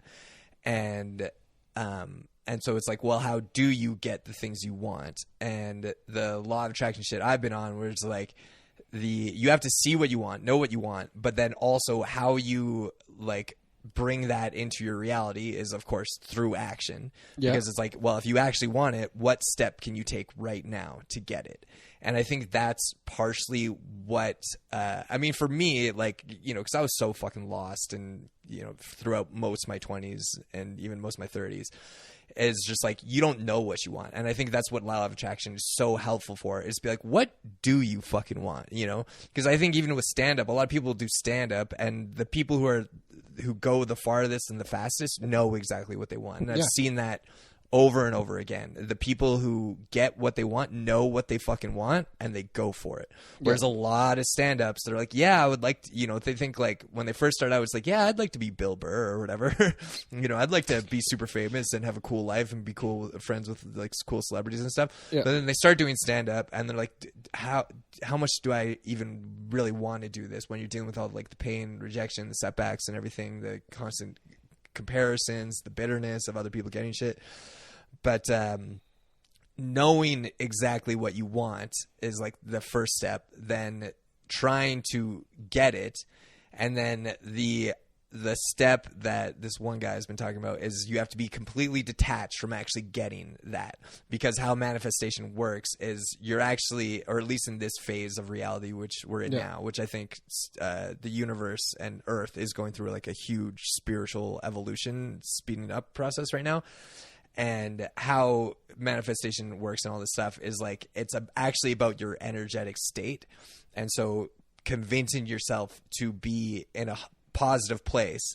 And so it's about changing not like your circumstances, because, and they talk about this in so much law of attraction, is you actually have to live from a state of the wish fulfilled, where it's like you see what you want and then you already have it, because that is the energetic state that will bring that into your reality. And so you have to be detached from actually getting what you want. You have to know what you want, try to get it, but then actually be detached. And then as your circumstances come back to you, there's an echo effect. As you like actually become clear on what you want, you will get an experience that's like shows you how you still don't have it. And then the key is reacting a different way to that experience, because you have to become the person who has what you want or whatever. And so I've been in a good place with that lately, where it's like, no, I actually am just stoked on whatever. Yeah. You know, and also my life is like pretty sick right now compared to what it's been my entire life. It's just like, I don't have a boss, which I've never fucking wanted. I'm making pretty decent money, just fucking doing shit that's not that hard. I have my own place. I'm getting laid. Like I have. All right, name her right now. Jennifer. No. And so actually like just finding gratitude and because like I feel like I saw this good thing the other day where it's like I think homeless guy, but he was talking about something he heard in recovery, where a sponsor told him, your purpose in this life is not to be understood, loved, and cared for. Your purpose is to understand, love, and care for. And so, and he's like, and if everyone lived like that, then everyone would be understood, loved, and cared for. Like, I think right now, I also listen to this guy, Kyle Cease, where he's talking about like the things, the way that reality has operated isn't the way it's operating right now. And sort of reality is trying to make us detach from circumstances and to just get to a place where we realize that we are everything and we don't need anything to be happy. We're totally perfect and content the way we are now. Yeah. And that's what we need to get to. And then once we get to that place, then we can start, like, that's when the world actually starts changing for you, because you start manifesting the things that are just naturally aligned to that state of vibration. White girl spirituality. You know what's interesting? You're a very interesting guy, Levi McCatchin. Yeah. Truly. I think one thing that, and I mean this is a positive, I truly do. I think it's very hard to place you on a map of any kind. Yeah. Which I do like about you quite a bit. I do like that. Yeah. That's why I'm trying to detach from the politics stuff. Yeah. Because that just brings my vibration so down, and I don't think it matters. I don't think I have any fucking control over it. Every time I start talking about the liberals, I can feel myself. So I just get so angry at them. Honestly, I get it. I'm the complete opposite side of the politics you stuff. Love the liberals, dude. No, not like that. I just so much as like like I truly like in my heart of hearts believe that there is a path forward to making political change. And I do think that you can do it in the current system, which I don't think a lot of people agree with. Yeah. Not to like harp on that, because I know we don't want to harp on that. I apologize for fucking taking us so far off path on that. No, that's good. But I think that it's very interesting to hear you describe the way that you like see things and attain things and get to the things. I feel that, and this is probably my biggest character flaw, is that I have a very, we'll call it like quasi-narcissistic view of myself, where I think I get to half of where you're at. I get to the seeing the thing that I want. Yeah. And I get to the knowing the steps on how to get there. Yeah. But I can't get that detachment piece. That detachment piece is hard because... What do you want? There's so many things that I want. Where to start? Name one. I think one of the biggest things for me is I think that... And I think that I will do this. I think in the next probably 10 years, I will probably run for either city councilor or mayor. Really? Yeah. Crazy. And then try and work my way up from there. I can see you doing that. What about the movie stuff? You're over that? I mean, if the industry comes back, I'd like to work in that in the meantime and in between time. But it's all really like, yes, it's something that I'm like passionate about, and like making movies is fun, and that's all fun and dandy. But I think more than anything else, dude, and what do you think about IQ? This is an interesting question. I was actually thinking about that today. I think it's mostly bullshit in a certain, like, I think obviously some people have like brains that are, you know, better than others in certain ways. Yeah, mine. But like in terms of obviously white people at the top. No. No, it's not. No, it's Asians. Yeah, I'm glad we agree. Okay. No, I don't believe in race science. I think like there's so many different modes of intelligence that an IQ, like I've met people who, when I talk to them, I'm like, you're fucking dumb as shit, but they have their lives like they're just fucking killing it. Yeah, but I think that IQ is so detached from I'll actually say intelligence. Well, yeah, I guess definition or whatever. But. Yeah, the way that I see IQ isn't like I have an IQ, therefore I must be very smart and I must make good decisions and I must whatever. Yeah. I think IQ, the way that I view it specifically, is just ability to understand and interact with the immediate things in your vicinity. Yeah. And I think that translates to a lot of things. A lot of times people who are, I think, high IQ will tend to have their lives better, will tend to have more money, will tend to have whatever. But I think that there's a lot of...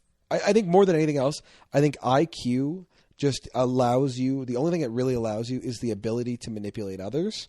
It does not keep you safe from manipulation. But I do think that IQ is a very determinant factor in ability to manipulate others and also ability to inspire others. Have you taken an IQ test? Yeah. Ooh, what are you at? Do you want to know? Yeah. Like 130 something. Really? Yeah. Yeah. But I'm also a retard. So it's like it's a very fine line to balance. Yeah, that's the thing. You should probably cut that too if you're running for office. Dude, I've said way worse things on podcasts. Yeah, especially now. I think the political landscape's probably going to change, and I was going to give a shit about that. We just got our first bisexual mayor. Who? I don't know. Our new mayor. He's bi. Is he? Yeah. Isn't that sick? Let's go test out. Let's go see how bi he really is. Dick right now, dude. See how hard he gets. Yeah, I mean, IQ in terms like the IQ test is just like a bunch of weird. No, totally. I think it's hard to actually quantify. I think that like because an IQ test said I have 131 IQ that I am more intelligent than a person who has 129. I don't think that's necessarily whatever, but I think that the biggest determining factor, and it actually comes back to the game. When I say the word manipulation, I do not mean manipulation in the negative context. Yeah, I mean manipulation as it stands. Is manipulation, I think, is just the ability to make others do things at its simplest terms. Yeah. A lot of people use that for evil. Yeah. But I don't think that it's inherently evil. I think you manipulate positively a lot. I think that, not you, but like I think like you can manipulate positively a lot. Yeah. And I think that is the biggest determinant, and maybe this will make it harder to run for mayor, but I do think that I want to manipulate the populace to get them to a better state than we're at. Yeah. And I mean this positively. And maybe it sounds evil. And maybe it sounds like I'm a secret guy who's trying to make shit bad. But like truly, truly, truly, I don't think that humans are living up to their full potential. I feel like we are cut off from community. I feel like we are in bad conditions. And I think that with the right push in the right direction, I think we can get out of a lot of that. Yeah. Well, I think aliens are going to come down. Dude, fucking disclosure's happening right now. We'll see. The fucking government is being like they're here. We've been fucking stealing tech from them and all this shit. Yeah, they made vaccines too, and it's... Well, no. Do you have any thoughts on the vaccine? I don't know, dude. I personally got vaccinated. At the end of the day, I don't really care if anybody else does. I think it's up to themselves. I think when I got vaccinated, I was like, listen, I'm an obese man. Yeah. I don't run. Yeah. I think it made very much sense for me to get it. I think that's up to whoever and whatever. Yeah. I do think that I will say this. I think that and you can tell because like you see the measles rates and you see all these other like diseases that are like nearly eradicated, like it's fucking booming right now. Yeah. I do think that if you like got like vaccine skepticism for the COVID vaccine and then immediately applied that to every other vaccine that's ever been created, I do think that you are probably dumb. If you had negative reaction to the COVID. No, not even took negative reaction. If you just have like suspicion about it, and then so you like instantly extrapolated that to every other vaccine, and now you're like not vaccinating your kids for anything. Yeah. I think, listen, if you want to vaccinate your kids for some things and not for others, that's whatever. That's your choice. I think though, if you're like, oh, my kids are going to be safer if I don't give them the measles vaccine, I think that's so dumb. Yeah. Yeah. I mean, for me, it's just like, I listen to fucking Rogan or whatever. And so, like, I've heard... Hold on, is that ivermectin beside you? What the... I've heard certain doctors talk shit about vaccines, and then I've heard other doctors be like, no, those doctors are fucking insane. Yeah. And where I'm at is like, I don't fucking know. How the fuck would I know? I don't know this shit. But I think there's like vaccines is one of these things, especially the COVID vaccine. When you look at it now, no one's getting boosters. Are you getting boosted? Not right now. Yeah, but there's still like, I get a fucking text on my phone every like few months. It's like, your booster's ready. There's plenty of people who are though. Yeah, it's the same thing with the flu shot. Did you get the flu shot a lot growing up? Sometimes. I never did. Yeah. I probably won't now. Yeah, I probably, and that's just the thing. Is like, I think everyone sort of embraced this level of skepticism around vaccines. Oh, mine's not skepticism. Mine is lazy, dude. I'm being lazy as hell. But like, maybe it's laziness for a lot of people. But I just think it's interesting how during COVID, this vaccine thing became so heated, where it was like, if you don't get vaccinated, you're a piece of shit. You would fucking kill you. You're ruining life. And also people would be like, oh, if you're fucking vaccinated, you're a piece of shit. We're gonna kill you. You're ruining our lives. And now everyone's just kind of like, yeah, whatever. And I think that was a bit of a psyop. A little bit, but there's still a big like the thing is like the big thing that gets me at the anti-vax stuff is that like the anti-vaxxers promised like mass deaths. They're like, listen, they're going to turn it on with 5G. Yeah. Like there's going to be huge amounts of kids with blood clots. Yeah. And we're just like not really seeing that. Like you're seeing a little bit of vaccine injury. I got fucking sick as hell from the vaccine when I got it. Yeah. But like, I think that people like really blow it out of the water too much. I do think it was a bit of a psyop. I'll agree with you on that. Yeah. I don't know, dude. I feel like I've became very much on the nothing ever happens boat. Nothing ever happens. Have you heard of like the whole nothing ever happens thing? No. Basically, it's like every time there's like a major thing that happens, quote unquote, in the world, and everyone's like, this is the end, this is civil war, this is everyone's going to die. 99% of the time, nothing fucking happens with it. Yeah, well, I think also we're sort of isolated from the things that are happening. Sometimes, yeah. Like, we're not in a Ukraine, country. Russia, millions of people are dying. Yeah. Fucking Sudan, a million people are dying. Israel, Palestine. Yeah, but Chris Wipf's still holding strong, baby. Yeah. Yeah, I don't know. So you want to be a city councilor? Yeah, I do. So are you working towards that? Yeah, I started like watching city council meetings. I started like reading up on like local minutes and stuff like that. Yeah.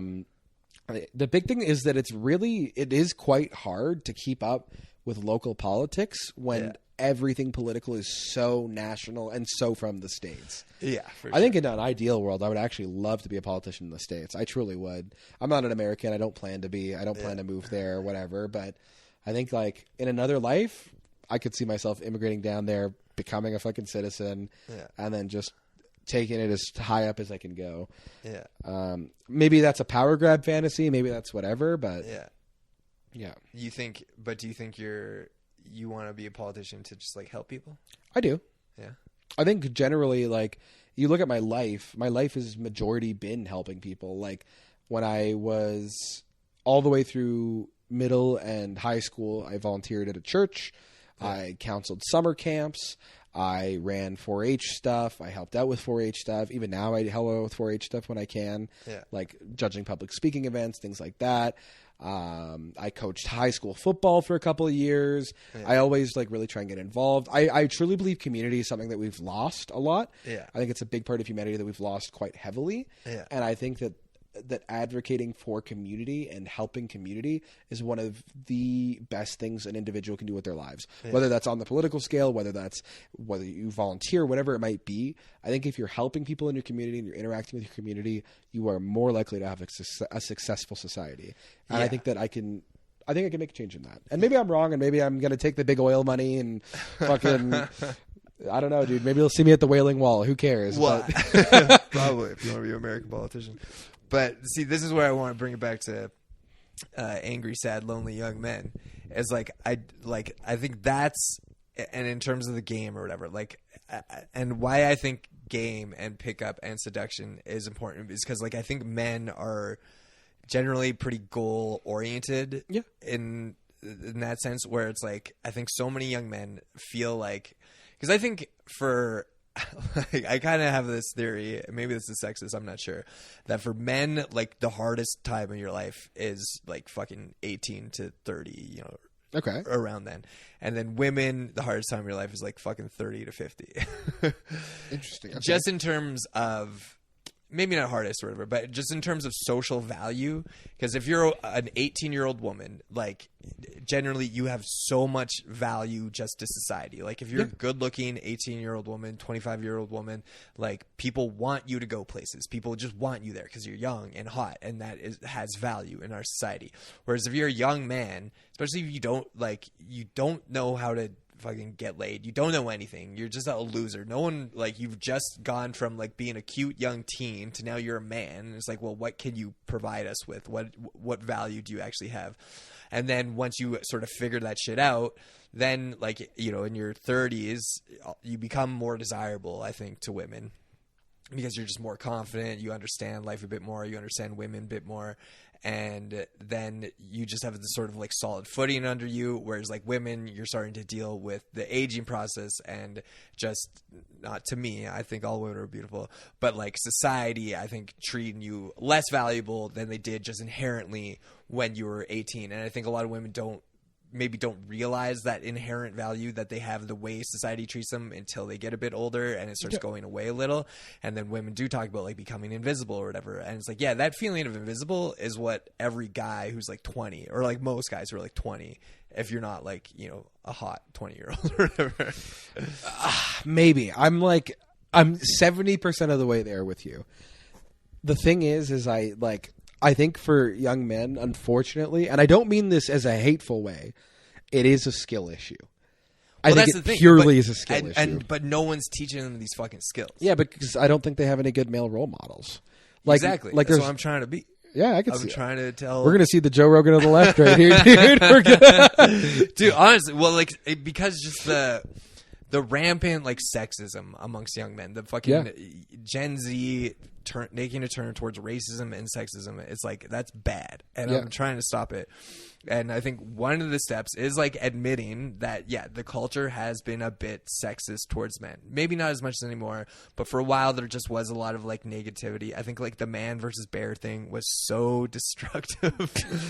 Just like I think that did so much damage, and I think a lot of it was just like women trying to be like, fuck you, man. And because I think every woman has negative experiences with men. Yeah. And so you have like, and you see the dangerous side of men, right? Where men are threatening and intimidating, and they're bigger than you. They want something from you, and like, that's dangerous. And so women all see that. And then I think just because of the natural way the human brain is, you become attuned to threats. We become attuned to danger. And so you see the worst parts of men, and you can tend to hyper focus on them, ignoring the vast majority of men who are just like generally good guys. And then especially with the online content now, you see, like when I go online, I see so much stuff of like women being just like the craziest, dumbest bitches, you know, because my algorithm is feeding that to me, because I like, you'll get into a hole or whatever. Yeah. Whereas you'll hear women just saying like horrible things about men, where if it was a man saying about a woman, everyone would recognize it as sexist and red pilled. But when a woman saying it about his man, it becomes feminism or whatever. And I'm also seeing a lot more women calling that stuff out from women. Yeah. And like, just gender has been so confused, but with young men, and that's why I think they should get into game, because it's like, if you to become the type of person that women want to sleep with, like, unless you're a sociopath, you are going to have to become someone who respects women a little bit. I don't think so. No? I think that should be the goal, but I think that unfortunately, and I think this will always be the case, I think there is always going to be a contingent of women who will sleep with men regardless of the respect level. And I think as a result, there's the incentive structures just aren't there to get all of the men all the way there. I think that there's some that will realize, hey, if I respect women, I can get laid. Yeah, well, that's the thing, is like, because to become... well, I also think it will just put you around more women, right? I think that's true. I think that's the best way for people who don't respect women to respect women, is to be around women. Yeah. But then you have the other side of that, where it's like, well, why should women have to be the ones to make men respect them? Well, they shouldn't. But like, to be a guy who women want to be around, you're going to have to be like a fun, cool guy. Yeah, but I think that that's only a half the battle. I do think that there is a part of, that is true. I think there is a part of Red Pill that is true, where I think that like attractiveness actually does play a pretty big role. And sometimes you can be a physically attractive person and be a fucking asshole. It's not all the time. It's definitely not the majority of cases, but I think there's enough of that where I feel like there's like, but I think men see that sometimes. Counterpoint, I think attractive men are probably attractive young men who get laid a lot might often be the most misogynistic. 1000%. Because they don't have to learn those skills. I agree with you on that. And here's the thing. I think as a result of that, I think a lot of friends, like a lot of guys see their friends who are like obviously attractive, who are jacked, who make money, whatever, just like being the most misogynistic men of all time and still getting laid repeatedly. Yeah. And I think unfortunately that harms it a lot. I do agree with you that if you're around women more, you'll respect women more, which will in turn make you even more of a whatever partner. But I think that there is still a contingent of men who, no matter what, are still going to get laid no matter how much they disrespect women. And unfortunately, I think that gets amplified a lot. But like ugly guys getting laid without respecting women? There's a couple. Yeah, I guess. And this is another thing that's like, I think that is harmful to the culture is like a lot of women not realizing how many women are attracted to very toxic traits. Yeah. And it's like, not even that they don't realize. I think that it's like kind of glamorized a little bit. And don't get me wrong, men do this too, but I feel like there's like a strong contingent of women who are like, oh my God, he's so bad for me. This is my ex who beat me and now I'm going to go hook up with him to get closure. Yeah. And don't get me wrong, there's guys too who are like, oh, this girl literally like called my work and got me fired because I was home 15 minutes late because my tire blew up. Yeah. And I'm going to try and have sex with this woman for the rest of my life and put a baby in her. I think there's a lot, maybe it's not a lot, but there's enough where it's like. Well, I just think with male sexual attraction, because it is so looks-based, it doesn't filter as much for behavior. And so if a woman's super hot, you're just going to be super into her, right? Because she's so beautiful, and then you're going to project whatever qualities you want into her. Whereas with women being like, and I think this is the thing that so many guys who are like young and misogynistic don't realize is like women are attracted to behaviors. And so, and the reason where if you're a guy, you're not getting any laid, and you may respect women. And then I think this is the fucking train a lot of guys go down. It's like, oh, I respect women. I'm nice to women, but they don't want to have sex with me. I see these guys who don't respect women. They're not nice to women. They say all this shit about women, and women are sleeping with them. Oh, the answer is not respecting women. And it's like, no, the women aren't responding to guys not respecting them. They're responding to confident behaviors. Yeah. Because the guys who have because our world is sort of built for sociopaths yes. and narcissists.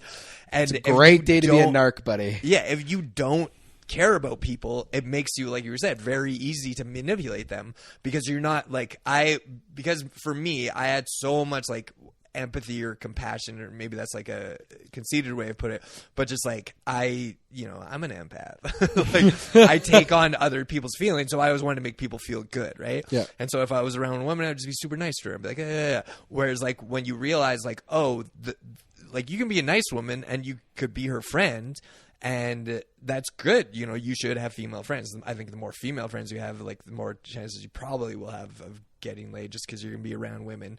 But I also think like one of the main things why people aren't getting laid as much is because of what you're saying, the lack of community, whereas like the idea, because now it's like people say, oh, men aren't approaching. Men never really approach that much, like you would do it in bars and stuff before the internet. It obviously happened more, but I still think the majority of relationships, of hookups, weren't happening from like going up to a woman at a bar. It was having a friend group, having a work group, and then going up to a woman in that friend group. Yeah, and then that woman is around you long enough to like you as a person and see who you are as a person, and be like, oh, I like this guy. I'm sort of attracted to him, because female attraction isn't as immediate. A guy sees a hot girl and is like, oh my God, she's perfect. Whereas like women, they have to get to know who you are, find out if you're funny, find out whatever qualities you have, and then that's where the majority of people were hooking up. Now we live in such like an isolated culture that guys feel like, oh, I'm just supposed to approach a woman. It's like, if you've never done that, you're gonna be fucking terrible at it. You're gonna have all these like weird behaviors about it. And then like the idea of like getting really good at game, it's like, yeah, the guys who are the most narcissistic, sociopathic, they're gonna be the most successful because they don't care about how they're being they're coming off. Yeah. And for women, like so much of what like it is like an abundance thing where it's like women are getting offered sex constantly. And so when they're around a guy who doesn't seem like they care about their approval, they don't really give a shit about them and are comfortable enough to be like sexually forward, a woman's going to be attracted to that. Yeah, 100%. You know? And so for young men, it's like fucking don't do that. Don't become a narcissist. Don't become a sociopath, but become a outgoing, positive person. Yeah. And through that, and like master your state, which I think is like one of the most important things to learn, is like to actually learn how to make yourself feel good so you can transfer that feeling to others. Yeah. Which is what so much of like the best kinds of game, I think it is like, how do you go into a situation and provide value just by your presence? Yeah, I think a big thing that helps that too is I think you got to be shooting your shot. I truly do. At the end of the day, like sales, it's a numbers game. Yeah. If you're out there and you're like, I remember when I first started like going swing dancing. Yeah. That honestly, listen, young men, if you're listening, go learn how to swing dance. Yeah. If you want to meet women and learn how to talk to women, that is the easiest way. Yeah. Because you're literally in an activity where you are paired up with a woman. Yeah. And you are doing something athletic. So you're getting to show off some skill. Yeah. And then at the same time, you can learn how to talk to them. You can learn how to flirt. You can learn how to like be around them. You can learn how to take rejection. Like truly, truly, truly, if you're just around women all the time, you're practicing, and one big thing is you have to know how to take rejection. So many guys I know, it's like they get rejected once and like that's it. Yeah, well, it sucks. It's whatever. Yeah, once you get used to it, it's like bombing a stand-up. It's like, you know. I kind of revel in the bomb, dude. I don't mind getting rejected. Yeah, you're a little pig, dude.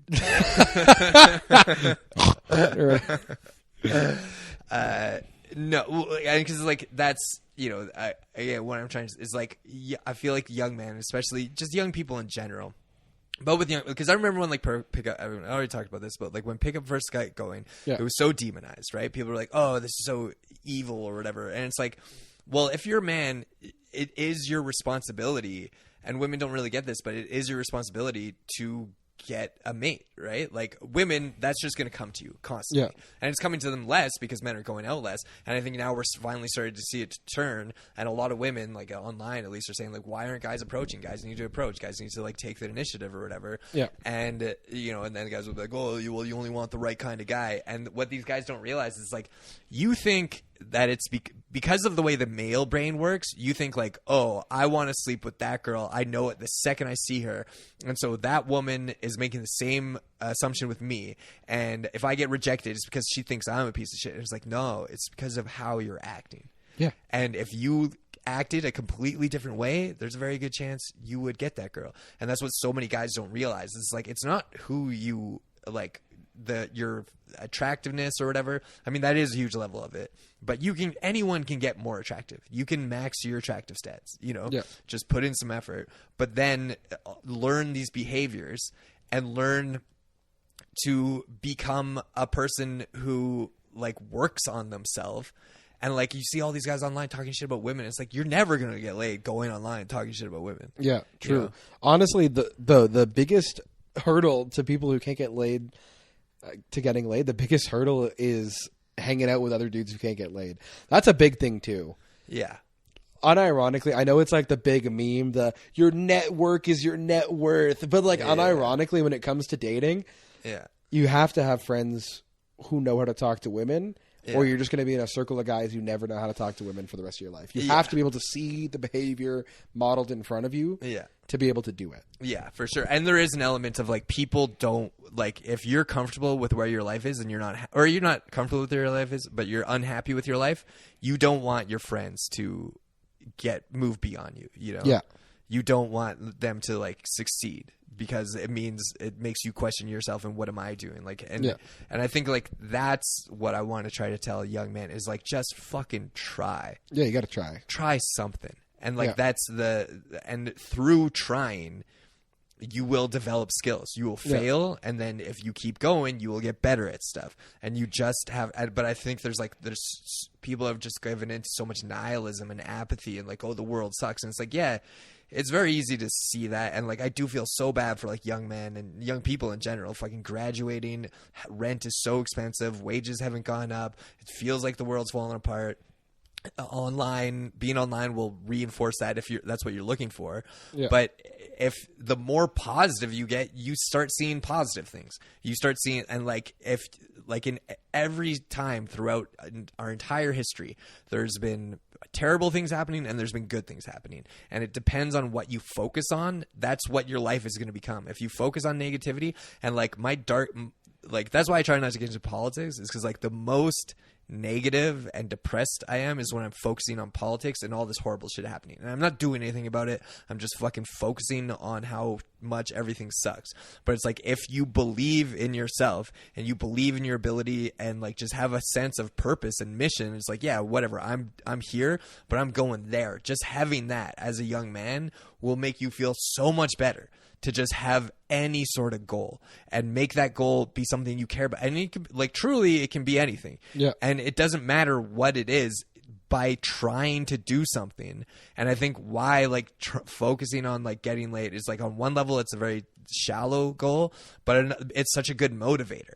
Yeah. And so if you learn, like, especially if you, like, not for me anymore, I don't really give a shit about getting laid, honestly. I'm so focused on my career stuff that, like, you know. Yeah, this guy's just sucking and fucking so much. He doesn't even need it anymore. No. You hear that, ladies? Not that at all. No, I don't. But, like, you know, you do, like, the older you get, your sex drive does go down a bit. And then you just don't care as much. And, like, the amount of importance I placed on when I was younger, because your entire being is just like, oh, I just need to fuck so bad. And then that becomes your goal. But then if that is your goal, if you learn how to become a better person through that, go to the gym, fucking, you know, eat right, fucking like take care of yourself, learn how to dress, learn how to be a better person, to be someone that women, and then talk to women, which is, I don't think women realize how fucking scary it is. Like, talking to pretty girls, it's fucking terrifying. Here's the thing. This is where I disagree with you. Yeah, well, that's because you're cool as shit. Dude, here's the thing. Dude. All you need to do, this is actually, I gave this advice to a buddy recently. You just got to learn how to queen out, dude. If you know how to queen out, it actually is so easy to talk to women. What do you mean queen out? Just fucking talk shit with them. If you are especially if you're in school, dude. Yeah. If you are in school right now, if you are in university, whatever it is, find a woman and talk shit about somebody else in your fucking class. Find out who she hates, talk shit with her. Yeah. You guys will end up talking for an hour about whatever, and you'll become best friends with that woman. Yeah. I guarantee it. Not even as like this is how you sneak your way into it, but just truly. Yeah. You'll talk shit with them for an hour, and you'll be like, oh, there's another human being. And then you'll immediately are in. If you can queen out, if you can just fucking shit talk, talk about whatever with a woman, you will get it. Yeah. You'll understand women. Oh, yeah. Yeah. Yeah, well, I feel like I understand women pretty well. But it's still like... Really? Name every one. It's just like still putting yourself out there is... 100%. Yeah, you got to. But I think mostly taxing. I think you have to learn how to communicate like women communicate. Yeah, that's your game? Yeah. Communicate like women? Yeah, 100%, dude. One of the reasons that my relationship is really good and really strong is because, like, truly, like, if there's something bothering me, I'm going to bring it up immediately. I'm not going to wait. Yeah. I'm not going to be like, oh, maybe I'll just bring it up. I'll just be like, hey, this is bothering me. Let's talk about this. Or if you're not feeling like talking about this now, let's talk about this in a bit. But like, I need you to know this is bothering me. Let's fix this. No, not me, dude. I never do it. I never bring up anything that bothers me. Dude, you always should. It's so good. Because literally the worst case scenario is you guys break up. Which is already... That's my go-to move. I'm like, let's just end it. I don't want to talk about my feelings. Dude, it's so... I think talking about your feelings truly is actually like one of the... I think this is like a next stage advice, but I think once you're already in a relationship or once you've been seeing somebody for a while, I think... I used to do this on dates too, actually. If I was on a date with a girl, an hour into the date, I'd be like, hey, check it in. How are you finding this date so far? Yeah. And then they'd be like, what? And I'd be like, because I'm having a great time. I'm liking this. I'm liking this. I'm not liking this. How are you feeling about this? Not liking what? Whatever. About like them? Yeah. Really? Oh, yeah. I don't like your outfit. No. I don't like that your weight starts with a 1. No, I'd be like, I would like. There's a couple dates I went on. There's a date I went on actually one time where we were like out for a walk. I tell this on stage because it's true. We're out for a walk and there's this like bench, right? And I was like, oh, like, do you want to like there's a couple benches, and so I was like, or no, she asked me, she's like, hey, do you want to like sit and talk for a bit? Yeah. I was like, yeah, sure, 100%. I don't trust this bench. And this girl was like, I think we need more benches for plus size people. That's what she said to me. Yeah. And I was like, dude, this bench is covered in bird shit. Like, like literally covered in bird shit.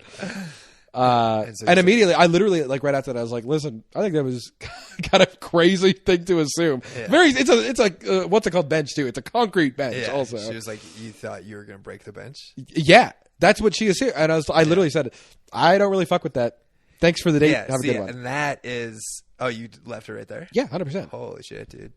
Dude, I think you have to. Well, that's the thing. And that's what I think men, like, that's the thing that is preventing men from getting laid or whatever, is the desperation. Yeah. And as soon as you start sleeping with women, you realize, like, they're just people, you know? And I think so many guys put women on a pedestal or whatever. And that desperation, it's not men versus women. It's just like people want what they can't have, or they want like an equal exchange of value, right? Yeah, but it's always going to be different. What do you mean? I think the things you give women and the things women give you are different.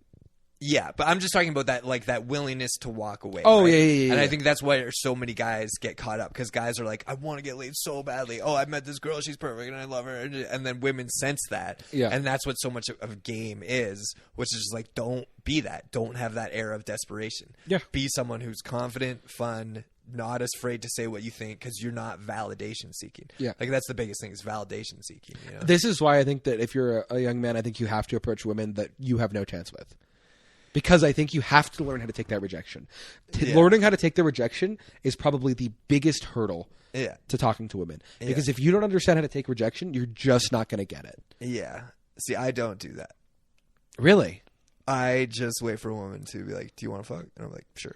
Yeah, but you're like a based Giga Chad fucking not a like Chad. Look at this guy's chin. It works like once every 6 months. He's got the ab. Pull up your shirt right now. No, I don't have abs sitting like this, dude. Yeah. No, if you stand up yeah, brother, I have to get a liposuction to have abs. But no, I don't think I'm like super high or anything. It's just certain women. And so I always end up with like pretty masculine women. And the women I sleep with fucking hate it when I say women do not like being called masculine. Yeah. Which is weird. But guys don't like being called feminine. I don't mind it. Yeah, but it's because you're a pussy. Yeah, dude. Well, I think I'm a feminine archetype. I'm a very feminine man, I think. Yeah. Here's the thing. I'll say this. Women and men who are comfortable in who they are, I don't think mind. If there's a woman who's super, super comfortable in who she is, and you're like, honestly, you're a pretty masculine woman, and you explain that, and not just like, oh, you look like a dude, but like you actually explain like, hey, I think you're masculine because you have these traits and whatnot. Yeah. I think if there's a woman who's very comfortable in who she is, she's not going to find that offensive at all. The same way that if like a woman, and women have told me this, they've been like, Chris, you're a very feminine person. Like, you know how to talk to your feelings. You know how to like communicate, whatever. I think that is I think that is a positive, buddy. Yeah. And I think if like realistically, if you were like about to have sex with a woman, she's like, honestly, I just like how you communicate. I like that you like made me feel seen. I like that you have all these like good feminine traits. I don't think that's going to be the biggest turn off. I don't do that. I do not make women feel seen, dude. I don't know what my deal is. I'm just fucking avoidant as fuck, dude. That's fair. Honestly, I had to get out of that a little bit. I think, and I've started to try and do this at work too. Like these two guys came in today. And they just, I sell cars. These guys did not understand. Like, they were like, listen, I want a Honda or Toyota for under $15K. It's going to have no accidents on the Carfax. Yeah. And it's going to be under 100,000 kilometers. And, like, if you know vehicles, that's fucking impossible to find. Like, literally, like, impossible to find. And I straight up told these guys, I was like, listen, what you are looking for is impossible. Yeah. We can change what you're looking for, or we can up your budget, but you're not going to find what you're looking for. Yeah. So, like, either we can look at this together, or, like, have a nice day. Yeah. And I think, like, when you learn how to do that with women as well, I think you kind of get it. Yeah, I don't do any of that. This is the funny thing is I talk about the game and pick up the only parts I really did was like try to be more positive. Yeah, that's the thing is like and then try to like I always just focus on my own life. I don't really ever focus on game or approaching women. I've done it a bit, but like it's so difficult. And what I do is wait for a woman with a very complicated relationship with her father to find me, because they can tell that I am going to enact that same dynamic with her. Hell yeah, dude. Where I'm going to be very avoidant and kind of 1 foot out the door the whole time. Anytime I would sleep with a girl, like fucking 2 weeks in, she'd be like, yeah, like my dad wasn't really around. I'm like, I know. You're sleeping. You're having sex with her. She's like, why are your shoes on right now? And you're like, I got to be ready to go at any time. I got to be ready to get out that door. I hate it. I wish I was able to be like emotionally present with someone and just like. You should try it. Like legit. I know it's so easy. No. Here, I can't. Start very small. Okay. No. Just hear me out. Okay. Next time you are intimate with a woman. Yeah. Okay. Legitimately, when you're in that pillow talk phase. No, I'm serious. Get there. Just hear me out. Just try this, okay? Because I think this would be a good exercise for you. Yeah. Not to say that you have to listen to this or whatever, but I think that next time you're like, even if it's not sex, even if you're just like hanging around a woman, you're cuddling, you're watching something on your fucking huge TV, by the way, a little flex on me. Dude, that's $300. Dude, my TV is TCL. My TV is like Korean. 6 inches. Hell yeah, dude. Yeah, and it's 6 inches. It's like 6 inches, like I'm 6 inches. 6 inches. Wait, and then it's like 4.5. Yeah. But I think next time you're like intimate with a woman and you're just like laying there, legitimately, just straight up be like, hey, like just checking in, like how are you doing right now? Literally just say that, Levi. Just try it once, dude. What I know if she then likes me though? So what? That's a problem. Okay, but no, here's the thing. Make it clear, and you can say this. Yeah. I think this is important. I think it's important to be very upfront about where you're at. Never do that. I think you should. I don't know about that. I think I honestly, Levi McCatchin, I think you can do it. I do believe in you. But this is all like leading. It sounds like leading towards a relationship. Not at all. Being honest with a woman about how you feel. That's not leading to a relationship at all. You don't think so? No, I think that I'm honest with the woman that I love. 100% I am. I communicate with the woman that I love, but. The same way that I communicate to you about, like, even on this, I feel like we've talked about a lot of things. We've gone into a lot of belief things. We've gone into a lot of how we view things and how we view women and how we view men and whatever. Yeah. I think it's very, very important to practice that as well. I think it's very important to be I do this a lot to like strangers. Mm-hmm. I like going on walks. Yeah. In my neighborhood, well, especially when I lived in Calgary. I don't live in Calgary now, but in the summer I'd go on walks and I would just talk to people and I would just see how they're doing. I would chat with them. I wouldn't really flirt a lot on my walks because it's like in my neighborhood or whatever, but I would like go out and be like, hey, how's your day going? Like, tell me about your day. Just like randos. And I think when you can do that to people that you're intimate with, because I think you're already doing that with me. I think we're already talking on like very high levels. Good relationship. I already do it. I do it so much with like people. Yeah, I think you should do it with people you're intimate with. I think that's a step that I think as soon as you break that... No, hear me out. I think as soon as you get past that barrier, I think not only will it allow you to feel a little bit more relaxed in your interactions with women, but I think that you'll actually still be able to be your avoidant self. You think so? 100%. Because I think that the important thing is, really, is... I think if I told a woman what I was actually thinking as soon as we finished sleeping together... they would get very upset. Yes. Which is like, hey, I'm very scared right now that you're never going to leave.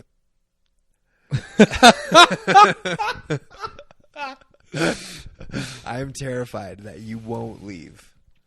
Okay. Why do you think that is? I don't know. That's a good question. Fear of loss of control. Okay. Maybe. Okay.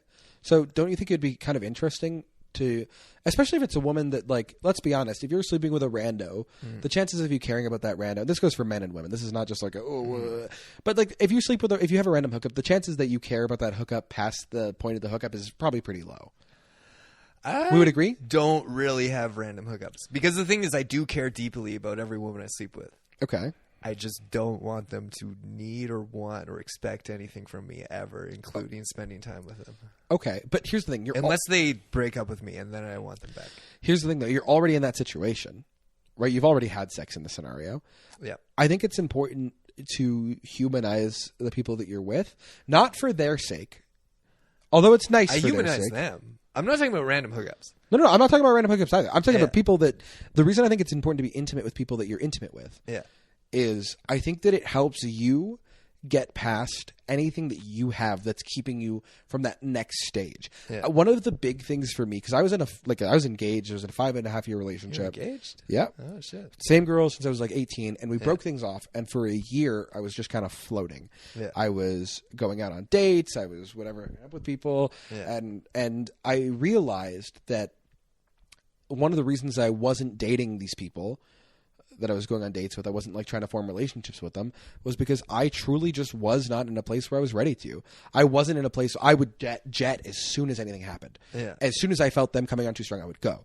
I would run. And as soon as I started actually just like relaxing a little bit, getting caught up in the moment, having some fun, still being very clear that I was not ready for a relationship, still being very upfront about that fact, still like reinforcing and enforcing my boundaries, I was way more chill about it. And then I got to a place where I was like, you know what? I am ready for a relationship. And then I found somebody who I'm like truly like so in love with. Yeah. Like truly going to marry this girl 100%. I've never been more sure of anything in my life. But I would not have gotten there if I wouldn't have been able to just open up to people. Yeah. I mean, I open up to like I'm very open. We're being very open right now. 100%. But I was open with my friends like we are before that. I'm talking about being open with somebody who's seeing you at your most vulnerable. Yeah, I don't know. I sort of think it's like a Popeye, I am what I am kind of situation. How so? Where maybe I'm just not a guy who is in a relationship ever. Do you think that though? I don't know. I like Dave quite a bit. That's. I get super intimate with Dave, dude. We cuddle every morning, and I go, "I love you so fucking much, Dave." Let me ask you: do you think that you're a person that's deserving of love?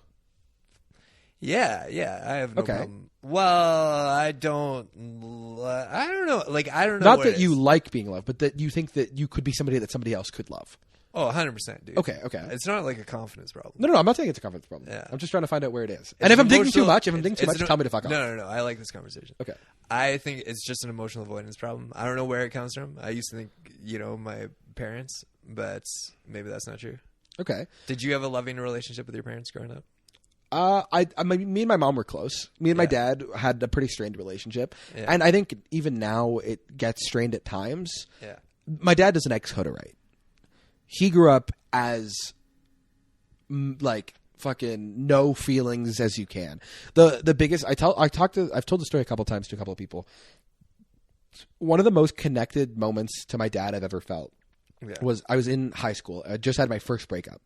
Okay, I'm in my room. I'm crying. Yeah, and my dad comes down, and he opens my door, right, and he's coming to like let me know dinner's ready. Yeah, and he sees me like sobbing. Yeah. Sobbing, like crying, right? And my dad froze. In that moment, that's one of the only times I've never seen my dad not know what to do, right? Mm-hmm. And he froze, and he stood there for a second, and he kind of stared at me, and I kind of stared at him. Yeah. And he's like, I'm going to go get your mom. Yeah. And he went and got my mom. My mom consoled me, whatever. Yeah. But I think it was that was the thing that really changed how I viewed my dad a lot, because my dad, for all that he is and all that he isn't, he knows what he is. Yeah. He knows that he's not going to be the one that's going to be able to help me when I'm sobbing and crying and whatever. Yeah. And he did the most loving thing he could have done, which was get somebody that knows how to do it. Yeah. And I think as a result, I've learned that like I'm not going to be perfect at everything. Yeah. But if I can understand, okay, if this is a thing that I really lack in or that I really like, I'm worried about, how can I get through the situation? And maybe it's not going to get my mom, but maybe it's, you know what? I'm just going to try. And that was my dad trying. Yeah. My dad normally, when I was crying, he would just tell me to fucking man up or whatever. But do you remember the first time your dad told you to stop crying? 100%. Dude, what was it? It was bike riding. I fell off my bike on the gravel road, scraped my knee. Yeah. He was like, stop crying. Yeah. So there's no reason for you to be crying. I'll give you a reason to cry. Yeah. Yeah, I remember I was like 5 or something, and I don't even know why I was crying, but I just remember my dad coming down. I remember exactly where it was. It was like at the front door. I forget what I was crying about. And my dad just came down, and just like the look of disgust in his eyes, where he's like, what the it's just like, stop crying. And I think like that's where most men's problems come from. Yeah, 100%. It's just like learning at a certain age, just like, no, you're a bitch if you feel sad. And I think men just like internalize that, because young boys and young girls cry the exact same amount. It's only when you get to a certain age that you really realize that crying and emotions are girl stuff. Yeah. And I think that's where a lot of that shit comes from. Yeah, 100%. I think, yeah, that's how it's socialized. But, yeah, I don't know. I think that I think you should challenge yourself. I do. And maybe you don't have to. Maybe you don't want to. Whatever. Maybe you are who you are. But I do think that at the very least, it would give you a level of certainty that it's not for you. Because right now... But I've been in long relationships. I'm not saying that you haven't. Very complicated ones. I'm just saying that right now, what you're telling me at least, because I've never had sex with you, but and I hope to one day. One day. But, well, it's pretty late now. Yeah, well, it's true. Yeah, and the cameras are dead. That one I think still roll. But I do think that, like, right now, from what you've described to me, you feel that you need to get out of a situation when you feel that level of intimacy. Yeah. Has it been like that for a while? Yeah, my whole life. When I was the first girl that I really had a crush on. Well, not the first girl. I've always been obsessed with girls since I was like fucking kindergarten. Yeah. But okay, Macklemore. I thought it was gay. No, but when in junior high and high school, was in love with this girl, Erin Becker. Fucking every day, like, you know, I would fucking every time I went through a tunnel, I would hold my breath, hope like fucking. I hope I lose my virginity. I wish I lose my virginity to Erin Becker. Did fucking dreams work? Manifestation. And so for 5 years. Like, we're just obsessed with her. Like, my best friend dated her. It was like, crushed me. She was dating other guys. I'd be like, they don't understand her. They're not good enough for her. I was so obsessed with her. Fucking summer of between grade 11 and grade 12. We make out one night at a party. It was fucking great. Still, like, one of the peak experiences of my life. Like, if I could go back and relive any moment, it would be going to that party, getting a little bit drunk, going to Fish Creek Park, making out with her. I felt so happy. Me and my parents or my family went on a trip to the States. 5 days later, it came back. In that time, I was like, I need to break up with her. I can't. Really? Yeah, I need to get out of this relationship.